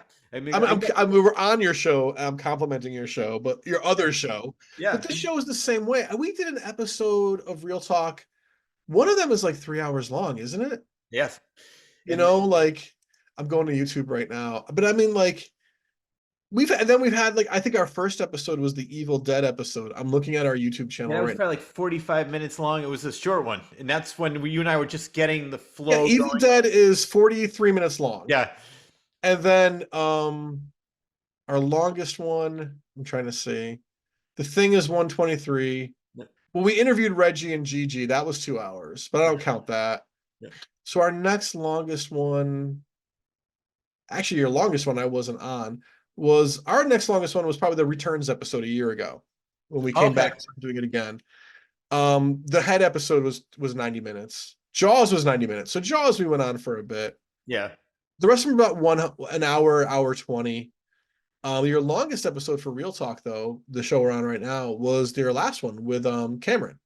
You guys went for 2.5 hours. Oh wow. Yeah, that was all about Cabinet the of creepy. Curiosities was that the one with Oh, Cameron? that's Rob Bull. No, it was Rob Bull. Okay, it doesn't Yeah. show his name on the top. Yeah. Rob Bull. You guys talked, but the one before was with Cameron. That was 2 hours and 5. Yep. Yeah. But like, but that's what's cool is we're talking about specific movies or specific genres or specific series of films. We're gonna go as long as we want. Warriors is one movie. Yeah. We've talked the movie, the book, the comics, the video game, the toys. Mhm. Like that's and it's still we're not done. We're going off on tangents because what we do because we're friends. Yeah. It's And cool. I We just can a have little. conversation. That I'm was not just gonna editing say. any of this out either. No, I don't want you to. 'Cause I always say I hate interviews. I love conversations. And most of Yeah. these people, and you know what, I think the most of the people that I've interviewed are thankful. A perfect example is one of my favorite interviews. I know it's one of yours too, is Ted Neely. And Neil, I was going to say that because he just was happy that you knew more about his career than JC. You Yeah. knew more than Jesus Christ Superstar. And He appreciated that. He loves talking to Jesus Christ Superstar yeah. because he loves being a part of it. But you really went into it with him. Yeah. And he was just like, so glad you weren't just one. And as a fan of things, you could, if you look behind me, you're going to see things I'm a fan of. I got the Monkeys, I got the Muppets, I got 80s stuff. Like I'm a nerd too. Not everything is there. I'm a fan of other things too. But you were also, but a lot of times, like a guy like Ted Neely, he's so well known for Jesus Christ Superstar. That's all people want to talk about. Mm-hmm. You went above and beyond. Oh yeah, like You his whole know? music career. But what's funny about that is his I want to say his manager, agent, whoever was Yeah. speaking for him said people lose interest after 40 minutes. Just make it 40 minutes. So but I kept on You're like, talking. sure. Yeah. No, but Ted Neely said, "Don't cut a thing. I love it all. Yeah. Just keep the way it is." Ted Neely was so adamant. He goes, "No, Rich, You know what it was? care His what he says." manager, his manager was probably thinking like as a guy, was probably thinking like, well, let's just keep it 40 minutes so he can move on with his day. Like look at you did an interview with a very famous bass player and you were given exactly like 40 Oh, minutes. David Ellison. I wasn't gonna say his name, Oh, but okay. you could just because I didn't want to throw him under the bus because it's not his, it was his manager said you only get so much time. And you still went over that. He allowed that because he was enjoying the conversation. Yeah. I didn't want his manager to get mad at us. They're not going to watch this, but No. but and he was Rob a great Ryder interview. too. And he Rob was Ryder's. also, Oh, sorry. no, but he was into the interview. Had a great time. You could tell. Well, that was funny. I was going to say, Rob Ryder said, "Rich, can we just make it an hour?" I'm like, "Yeah, no problem." So we did an hour and a half, and he goes, "I said, yeah, I apologize for going on." He goes, "No, Rich, I loved it." He goes, "I could have kept talking." So But at any point, he could have said, "Dude, we got to wrap it up." Yeah. You were like, "All right, let's just. I have 5 more questions I have to ask, or 2 more questions, then we'll wrap it up." Yeah. But he kept talking. Like that's why I'm like, it's almost 9 o'clock now. Yep. I'm okay. I mean, I got to get up at 6 in the morning, but I don't care. That's just how I am. But like, I'm enjoying this because I'm glad to hang out with you. And I think these new people that you bring on, Rob Ryder, Dave Ellison, whoever it might be, they're just once they start talking with you, they're happy to talk to you. Yeah. And they like to keep going because you're asking them the questions that no one else asks. I think besides tailing The subtitle of this episode is John kisses Rich's ass. Sorry. It's gonna say the Warriors, aka John Brown noses Rich, not intentionally, but I'm just saying, like, but I think that's part of the reason why people don't mind talking to you longer than they would for a normal press thing, yeah. because you're a good conversationalist. Well, I think one of the best compliments I ever got was from D. Wallace. Well, I don't know if you remember that. Oh yeah, I remember we had a separate little promo video Yeah, for and he goes, Rich, he goes, I've done probably 1,000 of these, and we appreciate the research you do and all the time you Yeah. put into this. And I said, that means the world to me because somebody of that stature, she was not just saying it to blow smoke up my ass. No, she meant it. She Yeah, meant it. And so she doesn't need to lie to you. no, Yeah. she doesn't. Neither did Ted. And that's why it's like when people like that. And so, but thank you very much because that really does mean a lot to me. When I love getting feedback, good or bad, but and most of the feedback is what you're saying, and that really means a lot to me. Now, as an editor, sometimes I'm like, why did he talk to this person for 4 hours? I know. Well, but what I do is, Rich, I'm making this 2 episodes. Okay, now you're like, make it 2 episodes. You just tell me when you email it to me. Yeah, break it down to 2, or don't, because there's no good point to break it. Yeah, no, and that's great because you've been on YouTube now, and you've been doing these interviews now. You've had the Claws Corner for longer than YouTube.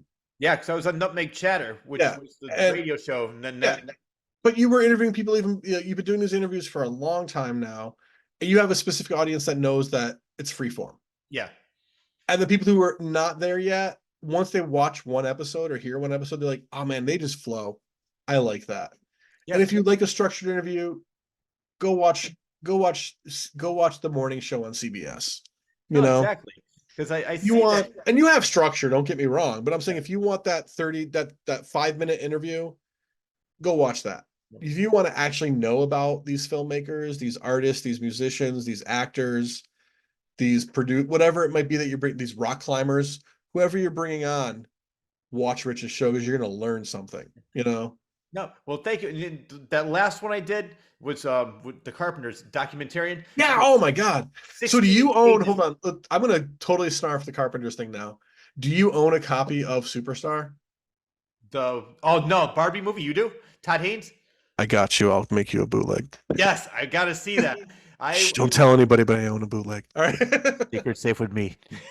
I will not tell anybody. I'll rip you a DVD of it. I was watching it on YouTube, but the video or the footage is so bad. So I saw that at a found footage film festival. I love it. And the footage was bad then. I think the movie is just that bad. I think the footage is just that bad. Okay. I'm pretty sure the DVD I have is a YouTube rip, or it was the same rip that's on YouTube, and that's as good as it gets. Well, I was laughing because when you were in California, you had a picture of the Beverly Cinema, which is Quentin Tarantino, and they showed it there. Yeah, and they were showing. I saw Todd Haynes' name, and I was going to talk to you about it when we were on the air, but then you and I went off on a tangent, and I never got a chance to get back to it. I didn't know that. I mean, I'm not. Let's talk about the Carpenters. Okay, gladly. This show's going its own way now because I love the interview you did with the guy. Yeah, he was a great guy. Whole thing. He's awesome. I want to hang out with him. You know, me too. He just seemed like a cool dude. Well, I'm sure you heard he's coming back on for Dolly Parton. He works with Dolly Parton. He did the Dolly Parton thing, yeah. But like I'm of that age group. I was born in '75. Carpenters were huge when I was a little kid. I'm a huge Paul Williams fan. Yes. He wrote Rainy Days and Mondays. He wrote a lot of them. He wrote Morning We've Only Just Begun. It was a bank Only Just Begun. Like he's my all-time favorite songwriter, probably. Yeah. He wrote the Rainbow Connection, man.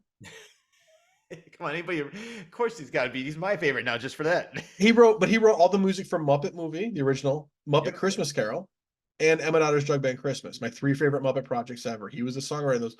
And so going back to the Carpenters though, like I was aware of the Carpenters. I never owned a Carpenters album in my life. To this day, I don't own a Carpenters album for no bad reason. Just they were always on TV as a kid because we grew up in that era when the variety shows were huge, and the Carpenters had their TV specials. They had their Christmas album. And working in record stores, every single year I worked in a record store. I'm looking at the camera now. The Carpenters album, people would come in and be, do the Carpenters Christmas record every year. There was 2 albums every year we sold. That one and John Denver and the Muppets. Yes. You knew that those 2 albums were going to sell out every single year for Christmas albums. Everything else could sit there. Those 2 were always going to sell out. So fuck Mariah Carey. Well, every year we'd be sending copies of that back, but we'd never send copies of Carpenters or John Denver and the Muppets. Anyways, I didn't have like this huge love for the Carpenters, but I always thought that they were cool. Like and that like because my age group, I'm a little bit younger than you. So by the time I was getting to like puberty, all that Carpenters, she was already dead, this and that. Yeah. But they were kind of like the butt of a joke. Yeah. The Well, there was, Carpenters, this cheesy 70s schmaltzy stuff.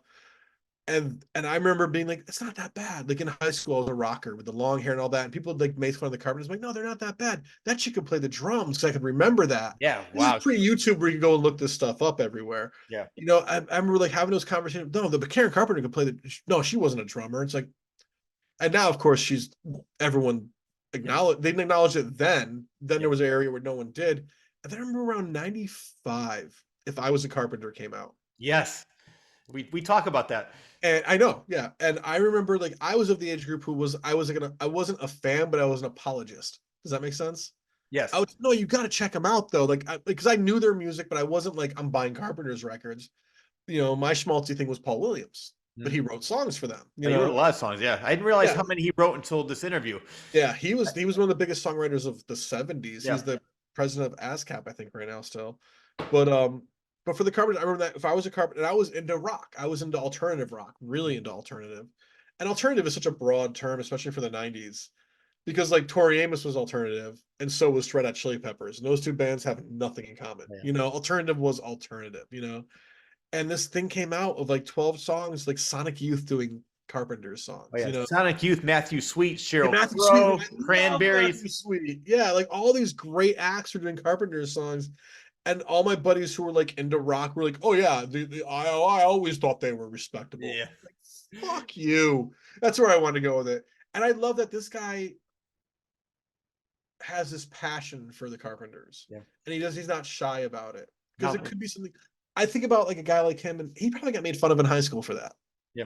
Well, it's funny. And now he's at the last laugh. Yeah, exactly. Well, it's funny because he mentions we talk about that, and he said sort Yeah. of after she died, they became retro cool with all these different things that were going on. But it took like 10, 15 years before they got retro cool. Yeah. Yeah.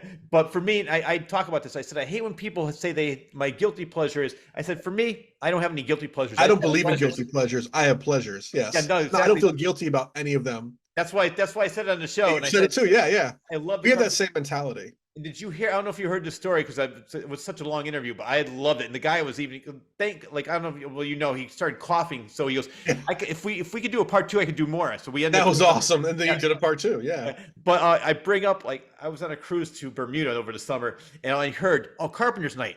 I said, let's go. I got up, started dancing. Everybody started cheering for me. That's awesome. So Yeah, I did see that. Yeah. So then the next day we had it was a bus tour. Everybody from that night was like, "Hey, Mr. Carpenter!" Carpenter's guy. So I got a sing along on the bus. I'm on the top of the world looking, and the bus driver's like, "What the hell's going on?" I said, "Just hold on, we'll be right with you in a minute." We sang the whole song throughout the whole That's week. so They're like, "Hey, the cool. Carpenters!" And the band asked me, they're like, "Rich, can you come to every show that we have? Because you're great at getting the crowd going." They love That's it. great. They renamed the band. They said, "We're gonna rename the band. It's called Seaside Duo with Sir Richard." And I got up and gave a bow. Yes. Yeah. Oh, it's hilarious. Yeah, the Carpenters are one of those acts that I think with the right, as a guy who worked in music stores and all that, right now, I know Richard Carpenter is still out there and he's in charge of everything, but if he just hired a marketing firm to promote them, you'd see their albums go back in the top 10. If they put out a best of right now, if they decide to put out a new greatest hits album, have somebody remaster it and get the right marketing team behind it, that album would be the top #1 record in the world. Well, I guarantee it, but he won't do it. No, they probably he is so controlling. Right. Talk about this, and but the thing is, all he do is be like, I want to do a 2-disc best of, and I want to make it affordable, and I want to promote it on Spotify, on YouTube. I want to promote it on the internet, and I want to do like a special concert for TV. Like he could do a concert on CBS, a tribute to the Carpenters, and have other bands play their music to promote that album. And it would do like the Grammys did their thing for Prince a couple of years ago. Yeah, they did the whole, and Sheila E. was in charge of it, and she brought it. And the next day, Prince's albums were all the top 30 again. I know. He could do that and it wasn't like old Prince fans like me running out and rebuying those albums, because Prince fans like me already own those albums. Yeah, it was people who didn't listen to Prince, who were younger or whatever, going, oh, and then going out and buying Prince albums. He could do that right now with the Carpenters, but he chooses not to. I don't know why. He's sitting on a gold mine of music. They said he's so up. Like I met a couple of the childhood friends of Karen. I went to a. It was at Cafe Nine. They had the premiere of this document. Yeah, yeah. You went to the premiere, Yeah, yeah. and his friend said that Richard is so uptight, and so we talked about that in the interview, and he said that Richard is so controlling. They did a thing with the symphony. He says, normally they let the symphony do their thing. Richard had to go back, re-edit it. He goes, "There's nothing really to edit. It sounded I great." He just said It's it's his like a ego. No, control it's thing. not even uptight. It's his ego. Yeah, It's his ego. I don't know the guy. I'm just assuming it's his no, but ego. he knows him. He's talked to him, and it is ego. It's ego, Okay. and he's a control freak. It's a great interview. I feel so. I mean, that poor girl never had a chance. No. Her mother couldn't even say she loved her. Yeah. And like, what She, the fuck? and Like, Richard was the prodigy. Karen was just Karen. Richard got all the credit for everything. and the Karen, thing is, she's an amazing musician. I know she. Probably a better musician. I He think so. couldn't play the drums to save his life. Well, Yeah. Richard got mad. He goes, "I'm sick of being considered Karen's pianist," and so one of their You should managers be said, so lucky. exactly. I know it's a weird. For people who don't know what we're talking about, go check out this interview, part 1 and 2 with Randy Schmidt. We'll link it. Yeah, I'll link it. Even if you don't like the Carpenters, it's such an interesting, sad, tragic story. And like I said, if you don't like the music, who cares?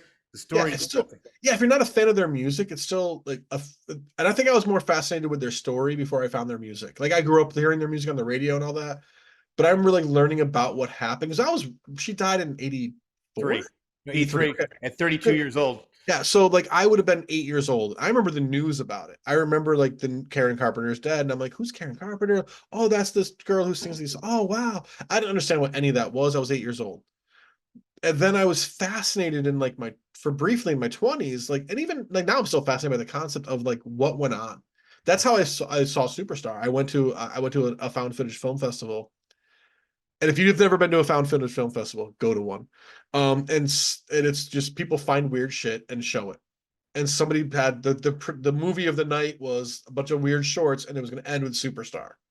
I just saw Superstar. Okay, it's an hour-long movie, whatever. I'm gonna go see the half hour of all these shorts. It's like going to an animation film festival. You don't know what you're gonna get, or any film festival. It was a one-night thing. Half hour of all this weird shit. Some of the Winnebago Man clips showed. Like that's how I first found out about Winnebago Man was the same night, and I love that.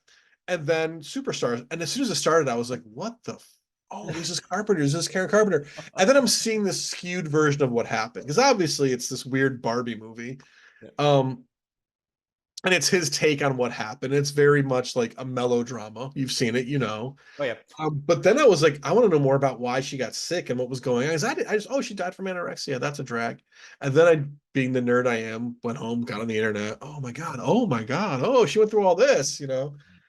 Yeah, she never, like you said, the poor girl never had a chance. The first thing her mother said when they came to film the TV movie was, "I wanted to let you know I didn't kill my daughter." So she knew that I mean, they went to therapy. What the, like. Yeah. Well, there's a scene in the movie in which actually, I don't know. Who played her in the movie?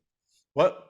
Who played her in the movie? Cynthia Gibb from Fame. That's what it was. Yeah, Cynthia Gibb, one of the Gibb sister. Yes. Okay. Yeah. So I was gonna say, I remember that. Yeah, that was a TV movie. Yeah. Yeah. And what was funny about it is that the one who played the mother was the one who played Nurse Ratched, Louise Fletcher, and they said that made it even. He goes, every line that she does makes it even creeper because of who played. Because you think about what she's done in the past. Yeah. Yeah. No, she was just so horrible to her. There was a scene, and they said one of her best friends was in that room, and he interviewed her for the documentary, where they're like, "Go around and tell Karen you love her," and the mother couldn't say it. She goes, "Why would I have to say it? She knows how I feel." No, just tell her. The whole family said, "We love you, Karen," and she never felt love from her mother. She was always trying. Can you imagine being in that kind of abusive family? Of course, she never had a chance. That hurts. And then the worst thing was Richard had a Quaalude problem. He was hooked on Quaaludes from his mother. His mother gave him, "Oh, this will help you get to sleep." He got hooked on it. So she was going to do a solo album. He was so pissed off. So he goes, "You could do, but just don't make any disco songs." First thing she said was, "I love Donna Summer. Let's do that." Disco song. She had Billy Joel's band, and they loved her. Paul Simon was there. She's a rock star. So and that album didn't come out till long after she 96. Died. She put okay, so was it 96 or 97? Said 96. That's what we're talking about. Yeah, 96. Okay. Maybe I think it was closer to 2000 that it came out. You know why I'm saying that? Because I remember when it came out, I was working in music stores. Yeah. I'm going to nerd out and look it up while we're talking. Yeah, because I remember it's 96. Well, that's what we were talking about in the interview. But maybe like a reissue came out in 2000. That's probably what I'm thinking of. Yeah. But so while you're doing, so she spent $400,000 of her own money to do this. To make her own album, yeah. Yeah. And then so all she really wanted in life was Richard's approval. And so Olivia Newton-John was there, and she said, first thing Richard said, "This is shit." So she Of didn't have course, to because he was release it. mad. Yeah, he was mad. That's all it was. It's such a sad It was story. 96. You're right. It was really, you know what? I was working at Strawberries, so I was at a music store. I'm just Okay. getting my record. I'm getting the record stores I worked at confused. But I remember I was working at Strawberries when that came out, and you know, it was this really big release. Yep. I don't think they talk about that in his movie or anything, but this solo album coming out was a big deal because it was shelved. It was sitting there Yeah. waiting for all these years to come out. And I remember when it came out, we had people that came into our store and bought it that day, like Carpenter's fans. They were a little older than me. Yep. And they were excited about this release because it was the first new Karen Carpenter or Carpenter's music in 15, 20 years almost. 20 years. Yeah, she died in 83. And their Yeah. last album was before that. So it was Yeah. over 15 years since they put an album out.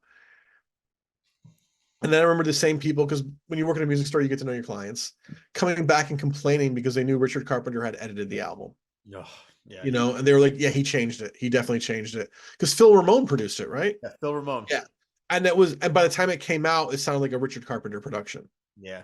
So he definitely had his control on it. And I mean, don't sue me. I'm just saying these things. You know? No, believe me. If people watch the interview, Randy, who talked to all these people that know him, that's exactly what he did. Okay. Yeah. So there's nothing you're saying that's not true. And Minor notes by Richard Carpenter. I'm looking it up right now. So he definitely fucked with this. Yeah, So, he was just, and it basically was just, he was, as you said, he was jealous, which I think is stupid because while he was getting help in rehab, she could have kept the name alive and just had the name. yeah. Or just so, done her, let her do her own thing. You're two different people. Yeah. And You know, like some of my favorite bands have they have side projects for a reason, to do something different. the best thing that I love this story, she was close to death. And one of the last conversations Phil Ramone had with her, and she said, "Phil, we made a good fucking album." That's exactly what Good. she did. And I said, "Good." She finally realized that at least she did good, but she never got a chance to see it released, which is sad because she did so much work on that. Like I said, $400,000 of her own money just to get it released because she was Just to make passionate about it. to record it. Yeah. And all she went, and that's what he said. He goes, it's sort of like when the cat's away. And he goes, she had so much fun in that little time period because she was away from the family. She was with people that loved her. I mean, Kenny Rogers wanted her to audition for his band. Richard's like, no. John Wayne wanted her to be in True Grit. No. Oh my God, imagine. Yeah. And Richard Carpenter wouldn't allow it, you know, or her and her mom, him and his mom wouldn't allow it. It's like, people are crazy, man. Hey, Rich, you wanna do a solo project? I'm cool with that. Yeah, exactly. It's same thing. So, you know, for me, there is no ego at all. Like, just an example, like say, if an example would be like if I had a guest, you're like, Rich, can I be on the show? Yeah, go right ahead. Like, or if like you've done real talks without me, because you've had people who want to talk movies and I'm busy or whatever. Yeah. And if I emailed you tomorrow, I'm like, by the way, I'm setting up a real talk. I filmed a real talk with somebody else. It's going to go on your page though, because it's your show. You'd be like, that's funny, and let me do it. You wouldn't be mad at me. You'd probably laugh and be like, wait, you did one without, like, and it's going to go on my channel. You'd laugh because of course it's real talk, you know. Exactly. Oh, by the way, totally throwing people on the bus. Ricky wants to do one soon. All right, let's do it. Remember when he's like, I don't want to do it last year? Oh yeah. Now he's like, I think I want to do a couple episodes. I'm like, all right, let's do it. He's like, I was being grumpy last year. I want to do them now. Like, he's like, I want to do them. Then I got grumpy. Now I'm like, fuck yeah, I want to do Richard's show. So yeah. Well, didn't he just do a podcast? Maybe he's got the bug though. I think that was part of it. He had a good time doing that. And now he's like, you know what? No, I think I want to talk to more people. You know, like, it's good to brand yourself. Talking about Karen Carpenter again. She wanted to brand herself as an individual. Yeah. And it's good to brand yourself. I'm an artist. I want to brand myself. Of course, Elmwood is the brand I'm part of. And Rich Sear Channel, the Claus Corner is part of a brand I'm part of too. But also, I'm John Bristol. I'm a human being. I'm my own person, you know? So maybe I want to do things separate, you know, and that's okay. That's okay. And like, so yeah, so I think, we'll get Ricky on. Yeah. He's got to pick a couple movies and Ricky's up for movies. That guy goes to movies 4 days a week. Oh, really? I mean, like, I'm exaggerating. He probably goes 2 days a week and sees 4 movies though. He's a movie junkie. Wow. So he'll talk. You want to bring a movie? He'll be like, yeah, whatever movie it is, I know it. He knows it. He's seen it, you know. Well, I even told you before. I said, you know, if you want to do the episode with Bobby, I said go right ahead because you got to talk to Bobby. Whoop, I just minimized. Well, no, I definitely feel a lot more comfortable because I doing these interviews. I'll be part of it with Bobby. I'll do a real talk with the three of us together. Yeah, because but I want you have to be with Bobby too because you guys have this energy that would be amazing together. Well, plus should we get back to the Warriors? Oh, we probably should. Wait, what movie are we talking about again? The Warriors? I think we were talking about Annie, the the, Yeah. the the the TV remake from the 90s or Oh, I whatever. love that one. That was great. I never saw it. No, neither did I. I've seen the original once. Yeah, me too. Anyways, And that was good. I met the original Annie at one of the conventions, but Like I just was walking the by movie version or the theater movie version. version. Oh, cool. I was walking. I didn't feel like. I mean, I wasn't that big of a fan where I got a picture with her. I'm just like, hey, how you doing? Nice to meet you. Nice to see you. Yeah. Yeah. Then I went over to like somebody from the Warriors. Of course. Yeah. Um, So I don't know, we went off on a little bit of a tangent we there. So went I off think on last a time we were talking about was we the went that Apache. way. Yeah. Yeah, we were talking about the Apache. You were talking about Apache. the explosion where Yes. Conrad Sheehan, who was almost killed, not killed, but he was almost hurt because of the explosion, was much worse than it was originally planned, and they had no idea. So there was so much with this movie behind the scenes, which I found interesting, that because they didn't have any money, they were just doing their own things, and sometimes they worked, sometimes they didn't. But Right.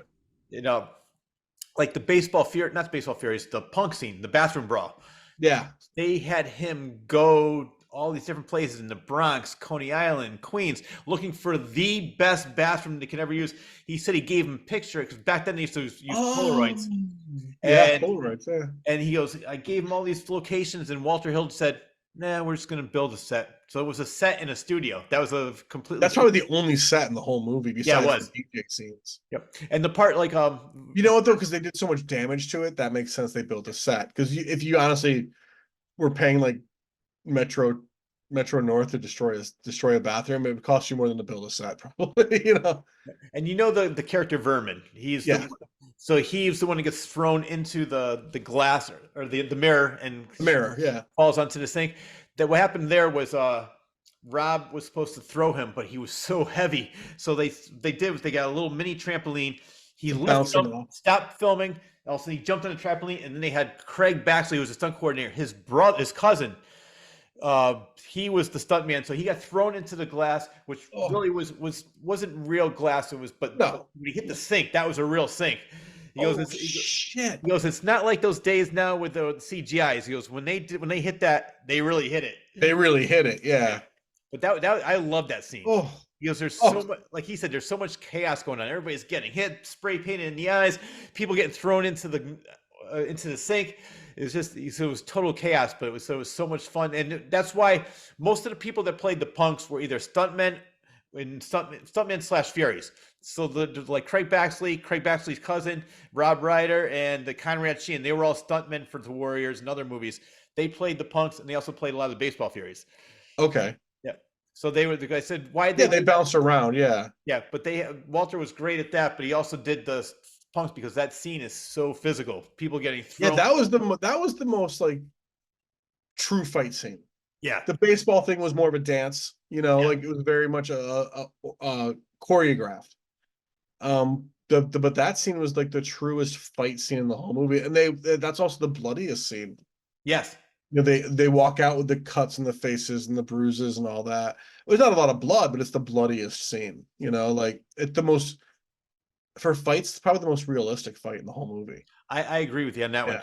And speaking of Vermin, I didn't Well, realize you needed that at that point. Yeah. You had to feel like there was a chance these guys might not make it to make the stakes high. And right there, you're like, you knew they would because they're the heroes of the film, but one of them might not make it out of this bathroom, and they all did, which was great. But yeah, same with the Lizzies. One of them could have got shot there and died. Yeah. I'm glad none of them did because I like the characters, but like it could have happened, and I liked when they raised the stakes like that. Yeah. Well, speaking of, I just remembered this. Cochise, who's played by David Harris, I interviewed him as well. He was originally supposed to be killed by the baseball furies, but they changed it all around and they had him meet one of the Lizzies. Yep. So they kept his character alive because Walter Hill liked him. And Tony Danza was originally supposed to play Vermin, but he got taxed. Yeah. The taxi was in the way, right? Yep. Yeah, which I'm glad because I like Tony Danza. I think he might do a good job, but the guy who played Vermin is so great. I like the fact they're all unknowns for the most reason. Yeah, but back then Tony Danza wasn't unknown. Yeah, you're right. Taxi was just coming out. He was barely known. He wasn't the star. It was Judd Hirsch's show. Oh yeah. But and when we think of Tony Danza now, we think of corny Tony Danza. Back then, he was just an actor. Yeah, no, you're right about that. I didn't even think about that when I was reading it. I said, oh yeah. You know, we think of him as the guy who's tried to be a singer now and have a talk show and do all these corny things later in his career. But back then he was Tony Danza. He was this young Italian guy who could have done that. Like, you know, he could have definitely pulled the gang member thing off back then. Yeah, Now, no, he's kind of cheesy. You know, he became cheesy. yeah. You know, I'm not Well, trying to be mean to Tony Danza, but he kind of got cheesy, you know. I'm Make your hoping. Who's the Boss reboot, Tony Danza. Thank you. Just kidding. Well, I'm hoping. I just his name is Terry Mikos, is the guy who Okay. played Vermin. He just friended me on Facebook because You're, he's a you friend. might get him on the show. Yeah, I'm going to talk. I didn't get a Try. chance to. He just friended me because and it's the real guy because there's this thing called Orphanation that Apache Ramos Yeah. put together, and he tagged Terry in this picture. It was a picture of Vermin. He goes, "Oh yeah, great Terry Michaels, happy birthday, whatever it was." So I clicked on it. I'm like, add friend, and I guess you can Friend. see that I'm friends with most of them. And so he friended me. So I'm going to reach out to him. I'm not sure what he's doing now, but so far everybody's had an interesting story. The worst that happens is you reach out to the guy and say, "Hey, I want you on my show," and he says no. Yeah, exactly. Actually, the worst that happens is he doesn't reply. Yeah, The second worst that happens is he says no.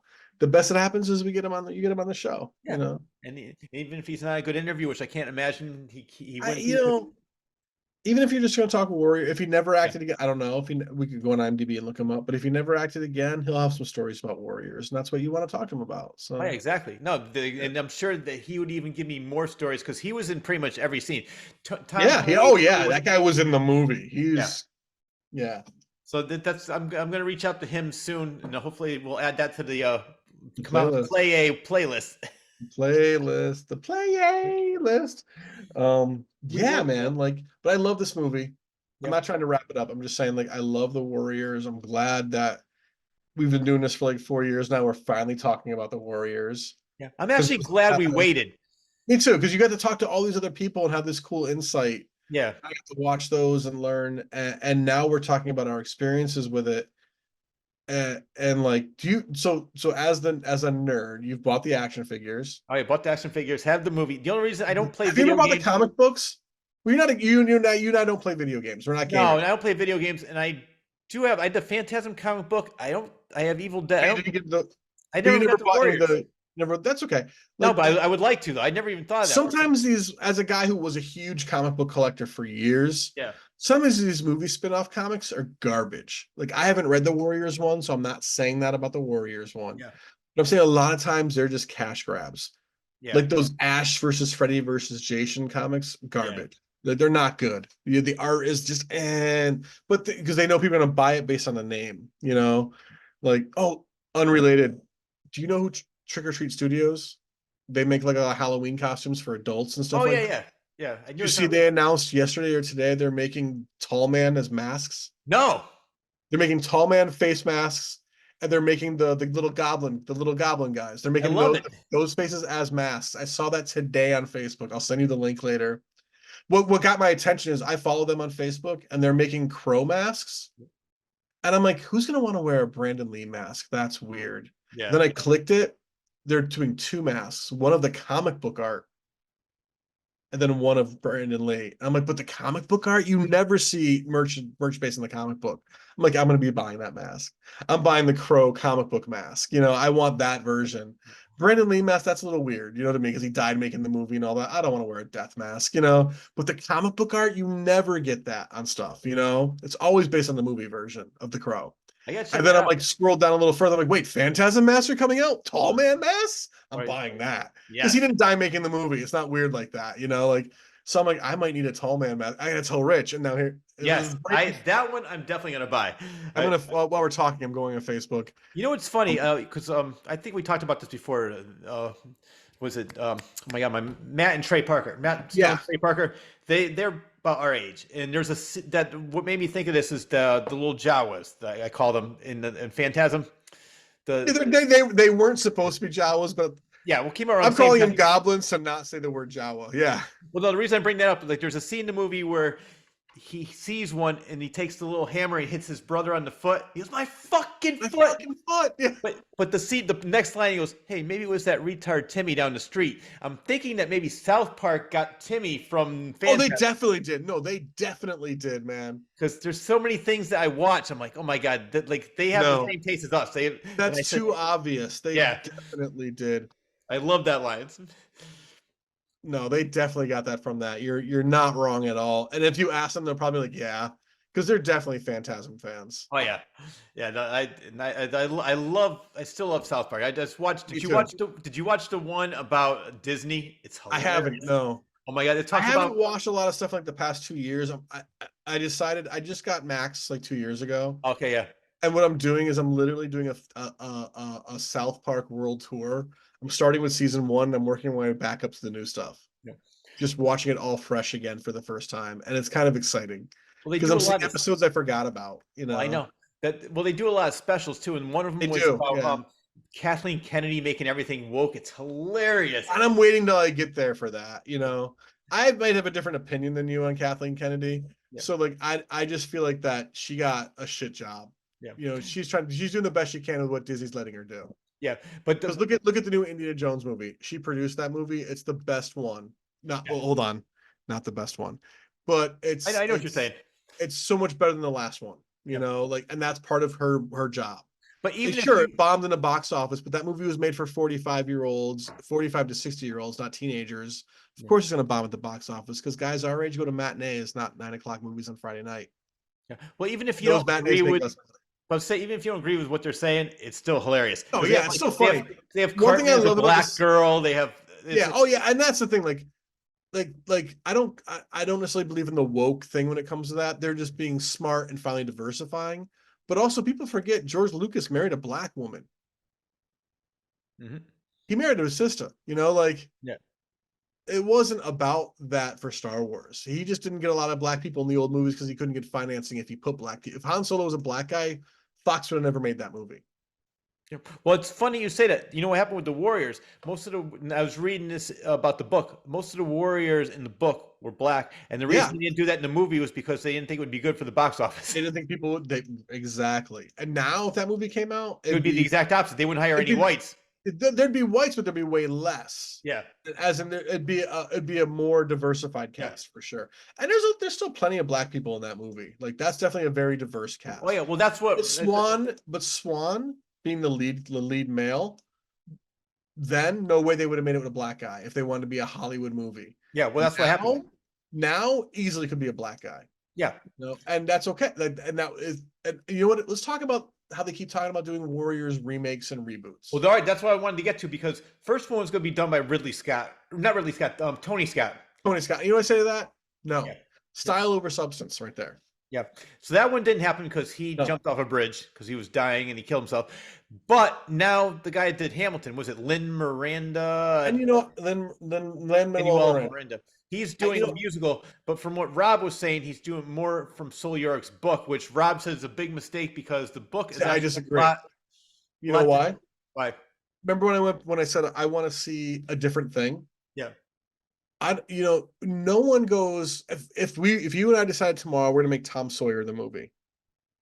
No one's gonna say, "Oh, they're doing a reboot of Tom Sawyer." They're gonna say, "Oh, Rich and John are doing a new version of the Tom Sawyer book as a film." And that's what you do. You go back to the book and you do a new interpretation of the book because I don't want to see a remake of the Warriors. There's no reason to remake that movie. It still holds up. I don't want to see a remake of Psycho, but Psycho was a book first. Yeah. Now, if somebody said I got the rights to the book, I went back to the book and I wrote a brand new script without thinking about the old movie, and I'm doing a new movie based on the book, I'm interested. Well, a perfect example of that is John Carpenter's The Thing. It's based on the story Who Goes There. All right. And he went back. Now, sure, the movie was called The Thing from Another Planet, so he used that as part of his title, Yeah. but he did a new adaptation of the concept. But like I said, there's been a million Tom Sawyer movies. No one calls one a remake of another or a reboot of another. It's just a new adaptation of the book. Well, you So mentioned if you're Psycho. gonna, what? No, so you mentioned Psycho. I Gus mentioned Van Psycho Sant. because they did a remake, but it was a remake of the movie, No, but it was frame by frame. shot by shot Yeah. remake. So why? I said, why would they even bother? Because it was doing in that? color. Oh my god. That was a lot. Because new audiences won't go see this classic movie unless it's in color. First off, then fuck them. Exactly. Secondly, it was a cash grab. Let's be real. But that's what I'm saying. If you're going to go back and do a new version of the Warriors, what I want to see is I don't want to see a remake of the movie. I would rather see a new adaptation of the book. Yeah. Use elements from the movie because the movie was popular, absolutely. But do a new version of that book as a movie. Like there's a new Crow movie coming out this year. I'm a huge fan of the Crow. the whole hype about it was it's not a reboot, it's not a remake. We went back to the comic book, and then everyone involved was like, this movie has nothing to do with the comic book. Mhm. They're just using the title again and telling and using the character names, which is disappointing and it's gonna suck. Um, but I'd rather see if you're gonna do a new version of the Warriors, do a new adaptation of the book. If you want to go back to the original movie, show me what they're doing now. Do a 45-year later sequel. Well, all right. Well, no, it's funny you said that because Rob Reiner wrote a script. It's Yeah, called. and that's never going to get made. That's a fan film. I'm not I trying to know be a dickhead it would be about it. fun. No, but it would be fun though. Yeah, I would because love the to see that. reality is, if you look at what gangs are, most of those guys aren't alive right now. Most of those characters wouldn't have survived to 2024. So if Rob Reiner wrote that movie, I've never read a script, neither of you. I hope the movie has that reality in it, where he wrote it, where a good chunk of these characters didn't survive. They're dead. And also, he wasn't one of the warriors. What's he writing from the point of view of?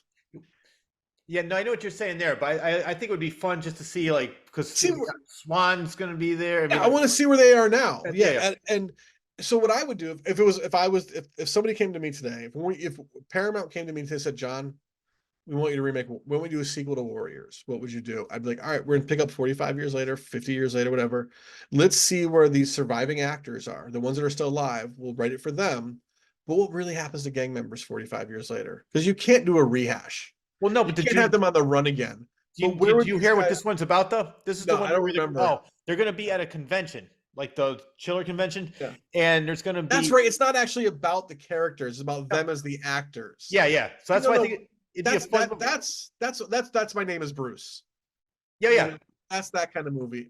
That's a whole different thing. That's a fan service movie. Yeah, no, That's well, that's fun. I think that's what I'm saying. I think it would be fun, but he can't do the That's a sequel called the comedy. Warlords. Yeah, it's gonna be more of a in the comedic vein, but it's just like him. I mean, he said probably the only one you wouldn't be able to get would be James Remar because he's And playing in probably like back. Oscar-winning movies. But I was reading, I while I was reading his. Instead of a reboot where they just redo the same movie again with different Oh yeah, actors, I no, see a remake of the book from a different perspective, and I'm down with that. Have Lin-Manuel Miranda do it. That's fine. He's a really good writer. I have faith in him. I probably won't go see it, but yeah, I but think I'd rather if you're gonna do something with the same characters from that movie, I'd rather see a 45-year later sequel. Yeah. no, I like that, and I would definitely see it. I think that if he's going to do the book version, I think he should do a mixture of both. Like, just keep Well, some of the same characters for familiarity to get people to see it. Because if they see Ishmael and the dingoes, and they're going to be like, "What the hell is this?"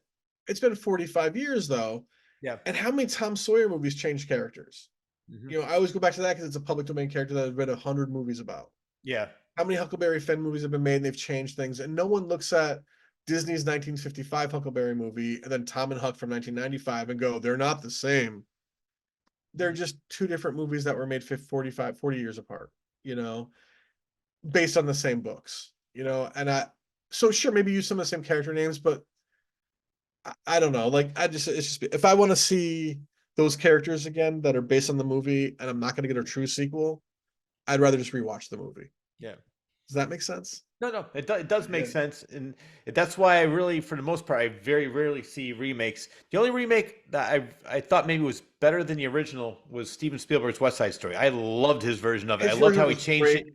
Well, I was also a huge fan of the original of the musical itself, Yeah, and I love the old movie, and this movie did different things. And I don't think one is necessarily better than the other, but they're both so different and handled so well. the I changes think that he made. Spielberg handled the thing Spielberg did for modern audiences, he handled way better. Yeah.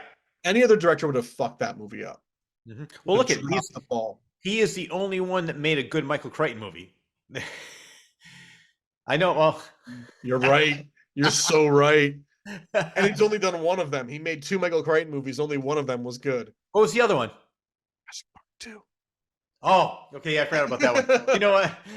I saw the first one a long time ago, as you know, from watching the show with Nikki. But Jurassic Park is such I a like good I movie. yeah, it's a movie that I liked, but I would never want to see again. The Lost World is one of the most jumbled messes. I know why Spielberg did the sequel. He owed Universal a favor, and he did the right thing. Oh, that movie could have been so much better, though. The book was so much better. Yeah, The no, problem it's was like he was making the movie while the book was still being written. They were just using the same title, Yeah. so they could tie it together. And yeah, but there's only one good Michael Crichton film, and Spielberg didn't. It was Jurassic Park. You're Because absolutely I love Michael Crichton. I think I've read everything Michael Crichton's ever written. I just love his books. Like Disclosure was a good movie, I thought, but But the book was oh my so god, it's funny. levels better. Wait, it's funny because I'm There reading it is. Yeah, yeah. it. I'm reading it now for one of the books I'm reading because I'm also doing one of my favorite local bands. Not really anymore, but they used to be. Was Fate's Warning. Yeah. They're So still around, right? yeah, well, so I didn't realize I'm friends with the old bass player from the John Arch days. And they came out with a book. Wait, let's Oh see. wow, cool. So I'm Are you going reading. to get him on to talk about the book? Yeah, so what I'm going to do is Good. I'm reading it now, but I'm friends with the former bass player Joe DiBiase on Facebook. So I'm going to reach out to him and say because probably about 2 years ago he goes, "Oh, yeah, I'll be on your show," and then things got out of hand. And I got Life. busy, and life got in the way, and I forgot about it. But now this came out, so I'm going to read it first and then message him, say, "I'd love to have you on the show." So yeah, have some things to read. Yeah, get his perspective on it too. Yeah, well, that's cool. well, But like going back, I'm trying to bring it back to the Warriors. Warriors somehow. Like yeah, but like I don't necessarily want to see a remake of the movie. I'd rather see a sequel. Yeah, They call it a legacy sequel now, but a sequel or a whole new adaptation of the book. And if I'm going into a whole new adaptation, it would be cool to use some of the same character names, but also I'm going to walk in with a mentality, and I'm smarter than the average audience, I guess, of I'm seeing adaptation of a book. Now I'm not seeing a sequel or a remake. yeah. You know, a lot of people would flip out if it's not the same character names and all that. Well, but it's not a No, it's not that. It's a new thing, It's a reimagining. It's not even that. It's just an adaptation of a book. Yeah, Like Stephen King has written 1,000 books. No one called when you look at the Stand the movie and the Stand the TV show. That Stand TV show was not a remake of the movie. It was a new adaptation of the book. yep. Well, You know, actually, even better example of that is The Shining, because that's what I said. What did I say? I meant to say of The The Shining. Stand. I meant to say The Shining. Oh my god! Okay, yeah. The Shining. No, you're right But the because movie was this Kubrick, Jack Nicholson film, yep. and then there was the TV two-parter that, and they, instead of going back to the movie, they went back to the book and wrote a new script based on the book. And I'd rather see that. And there's so many young people now who maybe have never even heard of the Warriors that this would be a new movie to them. Yeah, no, If they go see this new movie, The Warriors, and it's based on that book, and even make it take place in the 50s, have it take place when the book takes place. If you're going to do it, go all out, spend the money and do it right, make it a period piece. They might watch that and go, "Oh, there's another movie based on this book," and then go find the cool Warriors movie. Like make it so much its own that both movies can stand on their own. Does that make sense? no, it doesn't. That's actually what Let them both be their own thing. Yeah. I mean, for most part, I know like all the movies I like from the 70s and 80s. But when they do remakes, sometimes like I love when a remake comes out because then that gives people like, oh wow, let me check out the original, and that brings the original back into the limelight. And I love when that happens, especially if the remake sucks. It makes people go, well, you got to see the original. Every now and then there's a remake that's great, or a new adaptation that's great, but it also brings the original back to people's attention. Yeah. Who does that a lot, and a lot of people don't even realize it? Quentin Tarantino. I mean, Inglourious Basterds, I have the original one with Bo Svensson.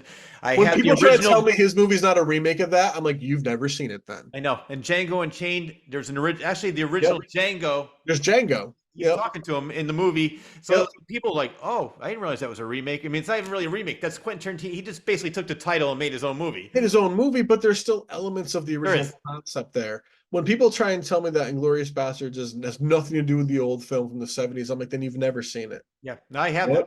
I'm like, but I have people who like they're Tarantino purists, and they're like, he would never do that. It's like, then you've never seen it. Of course I've seen it. Really, you have? No. Yeah. Go watch it because it'll make you like his movie even more though once you see that version. Like I'm not saying go watch it to be a film snob. I'm saying go watch it because you'll actually like Tarantino's movie even more because you'll see the few things he took from it, and you'll be like, fuck. Because Tarantino loves movies. And he loves making movies from the movies he loved.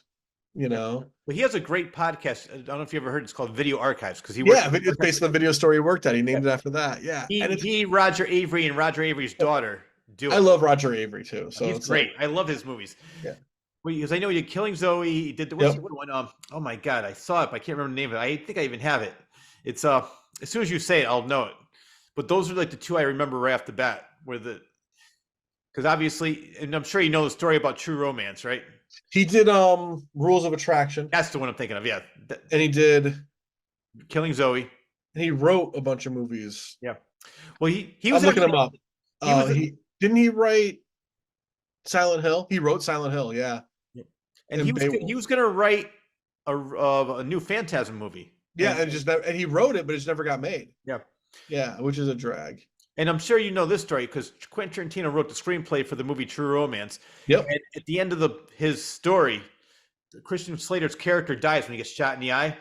And they said there's no way that character can die. So Roger Avery had to rewrite because He was the rewriter, yeah. he showed there's no way he refused to rewrite it. So Roger Avery came in and wrote it for the studio, the ending.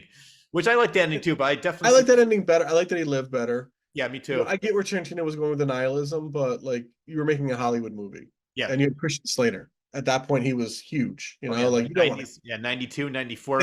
there was that movie before that he did called Wild at Heart that he died at the end. Yep. And when people found out, no one went to see the movie. So you don't kill your big you don't kill your attractive, handsome actor. You know, you can maim him, but don't kill him. He also wrote Natural Born Killers. Yes. I would love to He cover on hated this show at some point.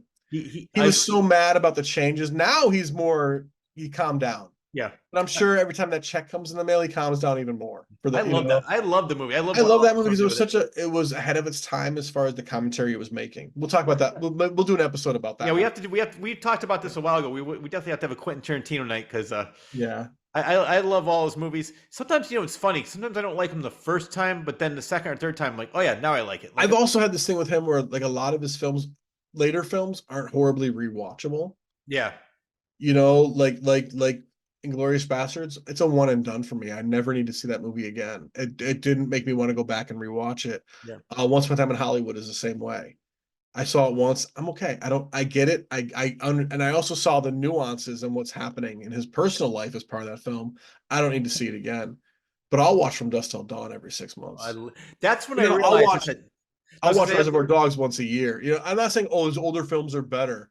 Because no, Django Unchained I could watch every year too, you know. But some of his later films I don't think are as rewatchable. That's all. I was gonna say, I mean, first of all, I love Robert Rodriguez, who directed. He's one of my favorite directors too. But he's made some shit movies, but he's still one of my favorite directors. But I love. That's when I realized that George Clooney is a great actor. Like, because that's one of the first times he played against type. Because he was in Facts of Life, he was in Roseanne. He was on ER at that point, yes. so he was just playing. It was always playing these lovable schlubs, these lovable good guys who have problems. Like ER, he was a drunk in the beginning and things like that. And then he shows up in From Dusk Till Dawn. He's just playing a piece of shit. I loved it. But so charming. Like oh my God, I love that. That's still in my top 10 horror movies of all time. All right, well, I think we already know what we're going to be doing. Natural Born Killers and From Dusk Till Dawn. We'll do the Tarantino written films. Did you ever see Four Rooms? Yeah. Oh yeah, I saw that in the theater. Yeah, me too. All this early stuff I saw in the theater because I was at that age. I was 18. You, me both. I was 18 when Pulp Fiction came out in 93. That was like the moment for, or 94, was it 94? 94 for that, 92 for So I was 19. Yep. Yeah. And I was a little bit older, so I saw this what got me mad. That's when I was really getting into the idea of filmmaking, you know, the art of film. And 94 was a great year because for me that year you had, and this was about film. Like what made me go, oh my God, film is art. You had Pulp Fiction, you had Natural Born Killers, we had The Crow, Wes Craven's New Nightmare, which is the second best Nightmare on Elm Street movie as far as I'm concerned. Yeah, and there were a few other movies I'm drawing blanks on now, but those 4 movies made me go, there's more to movies than just what Hollywood forces down my throat. Because Pulp Fiction, they weren't forcing it down my throat, you know. And there were a few other movies that summer. I was just that year in general. I was like, oh, but The Crow was this independent. The Clerks came out that year. Clerks, that was the other one. And not Desperado. The El Mariachi. El Mariachi hit American theaters that year. Yep. I think it was made in 92, but it didn't really hit America until 94. And like, so that was this great window of, like, I was seeing movies that I never would have seen as a suburban white kid, you know? Well, what I loved, because back then there was this place in New Haven called York Square Cinemas, and I saw so many movies there that they normally didn't show. But one time I used to have to get up to work for 5:30 in the morning, but they're like the unedited version of Reservoir Dogs, the version you never saw. So it was played at midnight at York Square Cinemas, New Haven. I went there. Where'd you live at that point? I'm just curious, how long was your drive? An hour? I lived in Woolkit. It was in New Haven, so about an hour. An hour, yeah. I didn't even go to sleep. I got home. Right there, yeah. but there was nothing different. I said, "What the fuck?" I looked at the They timing. I just think it did was that to get you to show up. yeah. So I love seeing it in the theater, but I saw it in the theater two times before that. It's just it was funny when you were talking about that year, that was when that Yeah, time period. 94 was this year that made me open my eyes and go, I want to make movies. That was the year I was like, I want to make movies. I knew that year. Like, and it was those movies that came out in that window made me really break down and go, I could. Clerks was the one that made, if that guy can make this movie, Yeah. I can make a movie. Like it took a while before I got there, but like I can make this happen. I just was more nitpicky before I got there. That's all. Yeah. But Hey, as long as you got there, which you and did. I got there, and we're doing great. I mean, like a month ago, right now, I was sitting in Hollywood getting an award. I know. So we did something right. That's We're why not making any money, but we did something right. which I know you won awards before, but that's why I added it to the outro and to The the award. award-winning But Elmwood that, you know Productions. what? Out of all the awards we won, this one is the sweetest. Yes. This one for Bernice 2 was going back to our last episode we did together of Claw's Corner. That was the we worked so hard on that movie. We did it during a pandemic. So much was going wrong. To finally win an award for that felt so good. It was like not even bittersweet. It was just sweet. Yeah. So everyone who worked on the film, all the main cast and crew, now have their little statue. I saw the picture. Everybody's Yeah. drinking out of it, having it. Yeah. We all filled it with champagne. Yeah. Yeah. So One thing I did notice, I don't know if it was by accident or not, Nikki didn't have one. well, Nikki got sick and she was on meds that day. Oh, okay. So she's holding the champagne bottle. Yeah, I saw that. Yeah. Her glass was in her other hand. She wasn't Okay. holding it up. So she did have the glass, but she was the one pouring the champagne because she couldn't drink, which was a drag. She couldn't have, but like, Yeah. She just got over being sick. Don't even have a sip of anything if it might mess you up, of course. Yeah. But she did have one. Yeah. Oh, good. I have one. We still have one sitting in the studio for one more person who couldn't make it that night. So, yeah. Yep. Well, once again, Still sitting in the congratulations. box, ready for her to come get it, Jess. Yeah. But No, like back on Warriors, like this movie was something we both got to watch when we were young. mhm. I think it both affected us, obviously, for two good reasons. One, we love the movie, we quote it, we talk about it. And two, it was like of that era for us. Yeah. Does that make sense? No, it does. And Yeah. what I think it proves, because I can't stand when people say, "Oh, you can't have young kids watch movies; they're so easily influenced." I watched these movies. By the time I was 13, I was so desensitized by anything. Nothing scared me. Nothing bothered me. I don't know. Here's the difference between you and shitty parents. Your parents raised you to know what the difference between real and fake is. That is true. Yes. So you understood a movie's not real life. You're going to go to the movies, you're going to watch this for entertainment. It's not how you're really going to live your life. Yeah. My parents were the same way. I saw RoboCop in 87 when it came out when I was 12. Mhm. Yeah. Was I freaked out when his hand got shot off because it looked so real? Yes. But I also knew it was fake. And then I was home that night going, how'd they do that? That's how your brain worked too, because your parents raised you to understand that real is real, fake is fake. Movies are fake. Shitty parents don't raise their kids properly. No, that's true. And some parents don't want their kids to see stuff like that. I get it. Let them get a little older. Your parents understood you were mature enough to handle it even then. Yeah. But yeah, like I've never seen a movie and then left a movie going, I'm going to kill somebody because there was murder in it. I didn't walk out of Natural Born Killers ready to kill people. No, exactly. I think it actually made like as I mentioned, I said the word before. I was so desensitized. Not that I was just nothing really scared me, nothing bothered me because I was already and you knew it wasn't real. To it. I knew it wasn't real, and I watched somebody get killed in real life once. Unfortunately, like it was a car accident. It wasn't like somebody murdered somebody, but I watched a car accident happen that killed the person. That's a different viewing experience than watching a movie. Mm-hmm. So when you say you're desensitized, if you were there, you're not desensitized to real life. Yeah. You're desensitized to fantasy. Exactly. So that's what I'm saying. You understood the fantasy of it. You understood. And so when people are like, oh, I would never let my kids watch that. Well, that's because you haven't taught your kids to understand the difference yet. And some kids are just not mature enough. I get that. But we saw these movies when we were young. You were younger than me. Yeah. But also, if I saw it when I was 11, I would have been like, same thing. But that's exactly what I was. He called him like the gay word, I would know it's not real life, because that wasn't. These are actors. I've seen these actors and other things, Yeah. I think, and you said it perfectly. It's like because we were raised right, and we Yeah. knew that. And it was funny. Like most of the times, my father would take us to the movies, and every person would say, "I don't know if your kids can handle it. My kids can take it. Get them a ticket." And we enjoyed it. I And I saw when remember, I saw Raiders of the Lost Ark, it was new. 81 that came out, yes, 6 years old. My dad had already seen it, and he told me there's gonna be a point in this movie where you might want to cover your eyes because he knew me well enough at yep, that age. And okay, the whole movie, I'm like, when's this gonna happen? uh, And then as the faces start melting, he's like, now's the time, kid. Like, and I watched that whole scene like this so I could just cover my eyes if and the only time I actually got like the melting face, I thought that was so cool. yeah, But when the ghost face comes up to the screen and goes from the pretty angel to the evil monster, yeah. that freaked me out. That's when I'm like, I should have covered my eyes. That scared me. But it was so quick, and then it was over. Then I covered my eyes, but then I didn't want to cover my eyes. So I wanted to see the rest. I'm like, but he knew that that part would freak me out, and unfortunately, I was like this, and I saw it happen. Yep. But For what me, it I, was Jaws. The scene, yeah, Ben Gardner's head coming yeah, out. Yeah, holy shit, right? I it, remember the first time I saw Jaws because we talked about it. Like I was younger, I saw it on TV for the first time and all that, or HBO or whatever.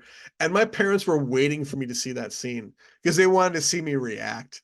And when the head came out, I was like, oh, like I freaked out. And then I'm like, oh, yeah, because I knew it was that was like one of the best jump scares in history. yes, I was gonna say the music and And my dad, my mom would tell a story about when that happened in the theater. My dad went, holy shit! And the whole theater just started laughing because they heard him yell that. And I'm like, I love that. I thought that was great. Like I my remember dad it. jumped a foot and yelled. Well, that was my mother, and I remember this so clearly. Like it's an experience that I saw when the shark jumped on the boat to get Quint. My mother, Oh, she jumped, and I was laughing so hard. I I can was remember. 7 years old when I saw it in the theater. I saw it Nice. 17 times that summer, as I talked about. That's right. Yeah, in our episode. So I Yeah. mean, I remember my brother wanted to see Bambi because he was 4 years old. My father's like, "Don't be a pussy." And the next day But he saw. Bambi's a great movie. I know, I know. Yeah. I know. My father was joking. So he saw Yeah. Bambi with my mother that day. Next day he Nice. would see Jaws again. And then he was like, shit, I should have gone to see Jaws. Yeah. Yeah, but it was funny. He's like 4 years old. He goes, "Come on, go see Jaws with us." But But Bambi's a classic. Yeah. that was that was the one scene where the next 16 times when Ben, every time he'd go down there, I'd go like this. Just I because you knew didn't it want was to coming. Yeah, Yeah, because you didn't want to jump the foot. Yeah. To this day, jump scares get me, and I love it when they get me. When the jumps, then I'm like, I want to see that scene again because I missed some of it because I was jumping. Like yeah. that's one thing I love about watching movies on DVD or whatever. If I get the jump scare, I'm like rewinding it right away to see that scene again. I'm like, oh, okay, what I missed because I jumped a foot. Yep. And then I'm waiting, and then the anticipation's getting me again. I'm like, oh, okay, I didn't miss anything. Okay, good. Like I like being scared. I love when people scare the shit out of me. I'm one of those people. We totally got off the Warriors again. We've been talking almost 3 hours or is it 2.5 hours? Yeah, right. This will be a one-parter. That's okay. Yeah, Maybe yeah. we'll break this into two. Um, So yeah. So the Warriors. Let's pay tribute to the Warriors. Thank you guys for making that movie. Thank you, Walter Hill, for making that yes. movie. Yep. Thank you, Walter Hill. Thank you, James Remar. Thank you, Apache Ramos, all the actors, all the people behind the scenes, especially knowing what happened during the movie and what happened behind all the work they put into it. I love the finished product, and that's one movie, as I mentioned before, it's so quotable. I can never get sick of seeing it. I saw it again. You saw it again the other We day. both watched it in the past week. Yeah. Yep, and it was just like not like it was almost like watching it for the first time again. I enjoyed it so much. I was laughing where I I'm was. glad I watched the new version, the Yeah, 2005 version, because I hadn't seen that yet. I want to talk about that real quick because we didn't really talk about that on air. Walter Hill did a recut of the film because he always wanted to have a comic book vibe. yeah, There were no such thing as comic book movies in '79. There wasn't a genre yet. Superman was out, things like that, but it wasn't really a full genre. But he wanted a movie to feel like you were turning the pages of a comic book from scene to scene. mhm, And in '05, he got permission from Paramount to finally do that because they ran out of time. They wanted the movie out back in '79, so they let him make these cool comic book panels out of scenes. So it looked like you were instead of like just cutting from the scene to scene, you were like, here's a comic book panel. And it looked like comic book art as the scene would end. They'd be like, and then meanwhile, over in this side of the city, and they'd cut to a new comic book panel. And I thought that was having seen the other version my whole life, to see this version and being worried because sometimes director's cuts aren't as good. I don't care what he mhm, says. yep, There's a reason why an editor recuts the film to make a better movie. But this movie was no different. It was just the transitions that were different. And it's like about a minute longer because those transitions made things drag a little. And he had his narration in the beginning. Hmm. But it did not change anything about why that movie is so good. So no matter what version of it you watch, you're seeing the same movie. You're just seeing a slightly different way of editing from scene to scene. Because he didn't cut anything out, he didn't add anything in other than that. Yeah, and that's where I got to find mine because I do have that version on DVD. I can't find it. I'm not sure if Yeah. your ex-wife has that one of mine too. That bitch. What an asshole. But Whatever. like, yeah, but I never liked her. I never liked her anyways. But like one thing I was thinking about when I was watching the movie was there's a difference between a cult classic and a cult film. Hmm. And The Warriors is a cult classic. Yes, and The You Room know, is a cult film. The Room is a cult film. A cult classic is a movie that stands up on its own as a movie. It just didn't get necessarily the respect it deserved when it came out, and the audience found it later. And that's why and it did well in the theater, but it wasn't gangbusters. It wasn't the movie of the year. Well, one of the reasons was we started to talk about it was that they took it out of theaters for a while It, after the first weekend because of all the gang fights. well, they told the theaters they didn't promote it, Yeah, right? yeah, Yeah.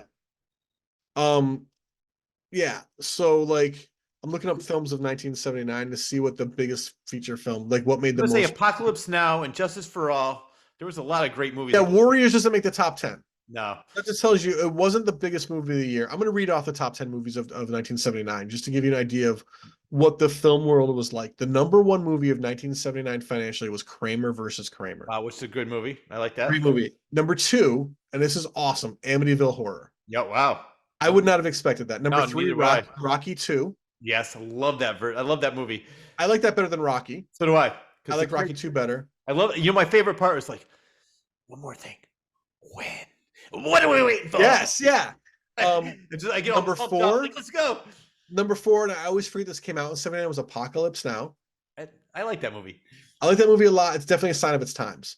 Yeah. Number 5, and this one's really surprising to me because I know the movie, because I'm a huge fan of this series. This movie is not good. Star Trek. Oh, the original, the first Yeah, one. but I'm sure that did so well by brand name. Yeah, everybody likes the Wrath of Khan. Khan is still Yeah. the best. Alien number 6. Yes, that's a great movie. Yep. I thought that would be higher on this list. Yeah. Number 7 is 10. Okay. Number 8, Derek? we have our first comedy, The Jerk. I like Steve Martin. I never realized The Jerk was that successful. I knew it was a successful movie, but I didn't realize it was that successful.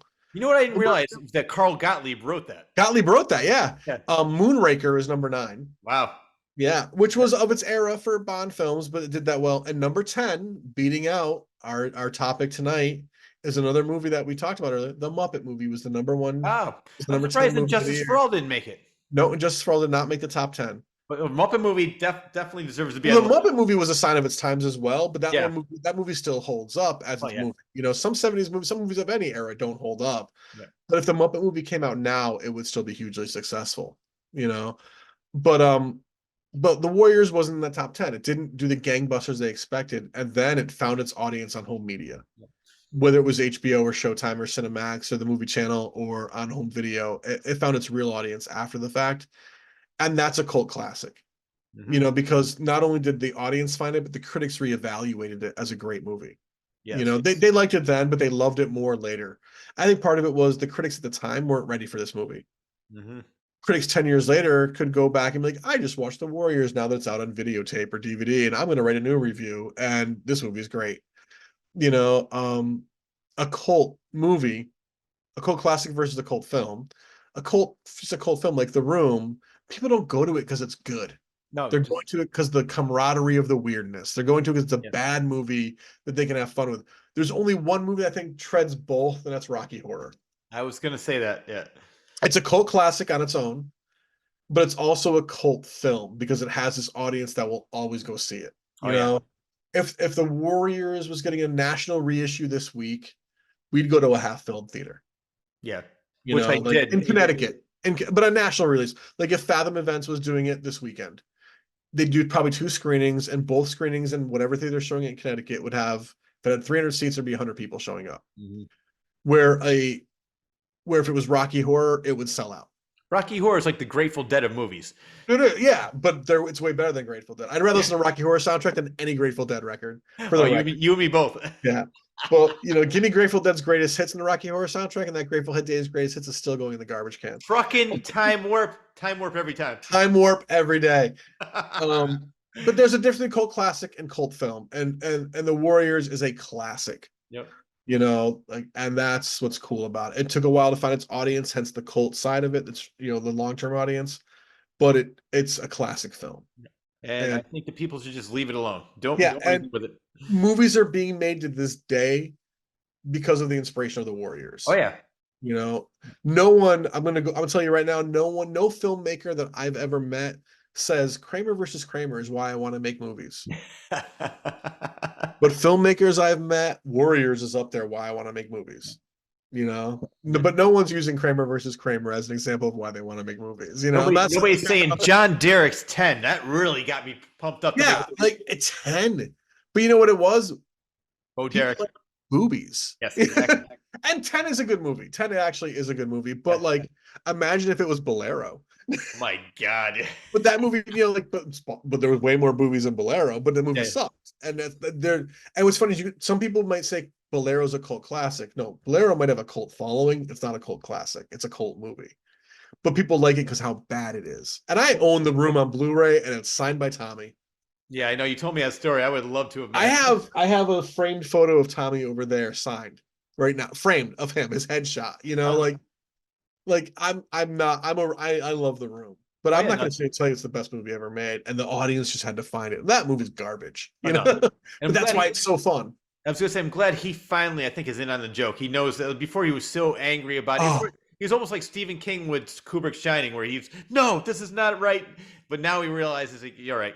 You're right. He knows that unless he's just he just gave up. But I think what it was is he realized the money is coming in because it's a joke. Yeah. So let's embrace that and make more money.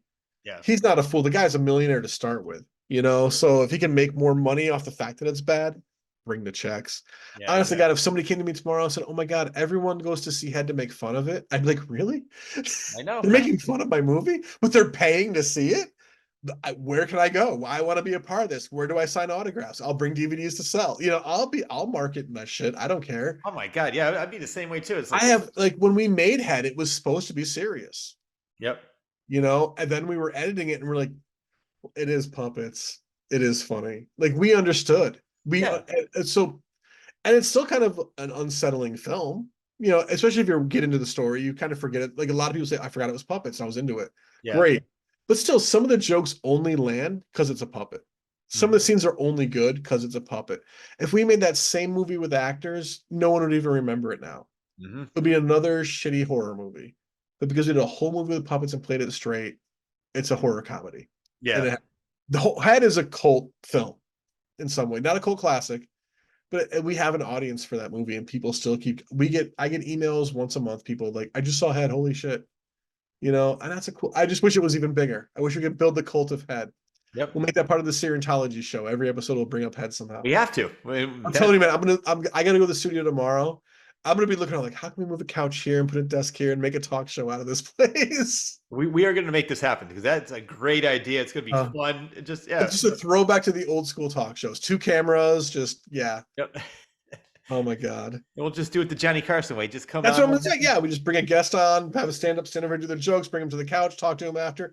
Literally make an hour-long show that is timed out. This, and this. Musical guest, stand-up comedy, celebrity on the couch. What would have been great is if Weibo was still alive. He'd be the ultimate sidekick. He'd be the best. We'd have him be like the announcer. Oh my God, I miss Weibo. That would be great. Oh, I would love that. Right. Oh. R.I.P. Weibo. We love you. R.I.P. Weibo. Rest in peace. I miss you, man. Yeah, that would have been. He'd be a great addition. So we'll have to find somebody like Weibo. Yeah. We have to have what? Everyone watching this episode now is we've given up. We have to have a band. Having a good time though. That's all that matters. We have to have a band. Oh my God, yes. I'm sure. Like we gotta find a band that's could be there. Well, we do a different band every episode, be the house band for the episode. Yeah, well, you know a lot of bands, but I do, definitely yeah. Robert could be a band for 1 week. Robert could be one episode. We're different. So the musical act would be the band for the night and the musical act. That's all right. I'm gonna write that down. You have to get I'm Scagnetti. literally making notes. Scagnetti, Oh, I'll ask them. Yeah. if they're. I mean, like I said, you know a lot. You know a lot of the bands in this area, so Well, we've worked with a lot of them, so that's nice. A lot of good bands. All right. So should we wrap this up? I think we should because It's you 10 and I o'clock. both have to get up in a little while. But 10 anyway, o'clock I think Eastern Standard Time. I think we pretty much covered everything that I could think of that I wanted to cover. We got the play, we got the remake, we got all the different behind Yeah. the See, scenes. hold on, real quick. Miranda wants to do it as a play, as a musical, right? Could be a musical, and from according to what Rob See, Reiner, that I'm losing interest in now, and I love musicals, but yep. make a movie. But then again, I have faith in that guy. He's talented. So Yeah, no, he's done pretty well. I mean, but then again, look at didn't they made a movie out of the second play he did, right? I can't remember what it's called. I didn't see it. In the Heights. Yes. So they might, if the play does very well, they never made a movie out of Hamilton, but you never know. Well, I'm sure it'll happen. And I'm sure there's Oh yeah, exactly. they usually don't make the movies if the show's still playing on Broadway too. There's something, I'm sure there's a contract or something. They don't want to lose ticket sales. So Yep. and as long as Hamilton's there, they're not going to make a movie. They did the Disney Plus thing though. Did you ever see that? Totally. No, I don't have Disney Plus, but On Disney Plus, they actually filmed the show live and put it on Disney Plus during the pandemic, so people could see. oh no, you know what? It's funny. My fiance, she and her daughter were upstairs watching that. I don't know how they must have. I don't know if her daughter Subscribed, did the 1 month trial or yeah. whatever. They were watching. I said, "What's this?" And then they told me. I forgot all about it. That was a It's- couple years ago. Yeah, it hit during 2020 during the pandemic. Yeah, I do. And I'm gonna tell you right now, it's one of the best musicals I've ever seen in my life. Like I didn't see it till it was on Disney Plus either. Holy shit, what a great musical. That's why I have faith in that guy. Well, it's funny. I saw it at the Bushnell, and I Oh, didn't so like. you did see it. Okay. Yeah, I saw it, but I didn't like that version because I couldn't, for some reason, I couldn't understand a word they were saying. I know the Dude, story. the Bushnell, no offense to the Bushnell, but the audio in there is always weird for touring Yeah. shows. I Stand-up comedy, great, bands, great, but when shows come through, there's something always off about it. I think it's the way the building's built. I don't know. maybe, yeah, because I didn't enjoy it as much because I couldn't hear the lyrics, and I said the music was good, so I would love Yeah. to see it either on Broadway or the version of on I'm a big pay-per-view. I'm a big Disney Plus fan. yeah, And people are like, but Disney Plus? I'm like, yeah, they have all the Muppet stuff. yeah. I'm in. You know, and they also have all kinds of old school Disney stuff. So like, and they do weird stuff because now that they own Fox, a lot of the Fox stuff is on there and everything. Anyways, back on the Warriors. I almost said Phantasm. Back on the Warriors. Back to our second episode. Let's just talk about Phantasm again. Why not? Warriors. We could easily talk about that series for another 3 hours. There was some other Phantasm news recently, actually. Coscarelli, I don't remember what it was. I'm nerding out now. Oh, the soundtrack is being reissued on vinyl. Oh, really? I love Yeah. it. I love that music. The reason why I'm bringing it up is so I remind myself to find the website. Mondo is putting it out. All right.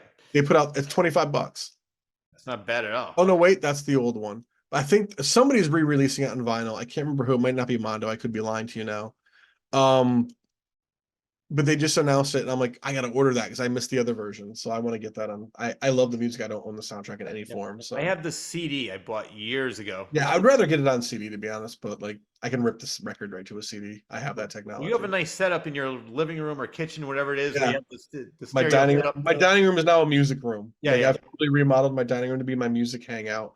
I got rid of my dining room table and I have like a little corner booth there now. It's a whole different thing. I can't wait for you to come over again. We'll just kick back and play records. Yeah, definitely. See, for you, that's good. For me, I really never listen to anything at home. I'm always in the car listening to Yeah. listening. So So For me, I it's come home, I really- turn music on. Like some Yeah. people come home from work, they turn the TV on for background noise. I Yeah. go right to the stereo, throw a CD in, or Yeah. throw a record on. I'm not a TV guy. My TV viewing is purposeful.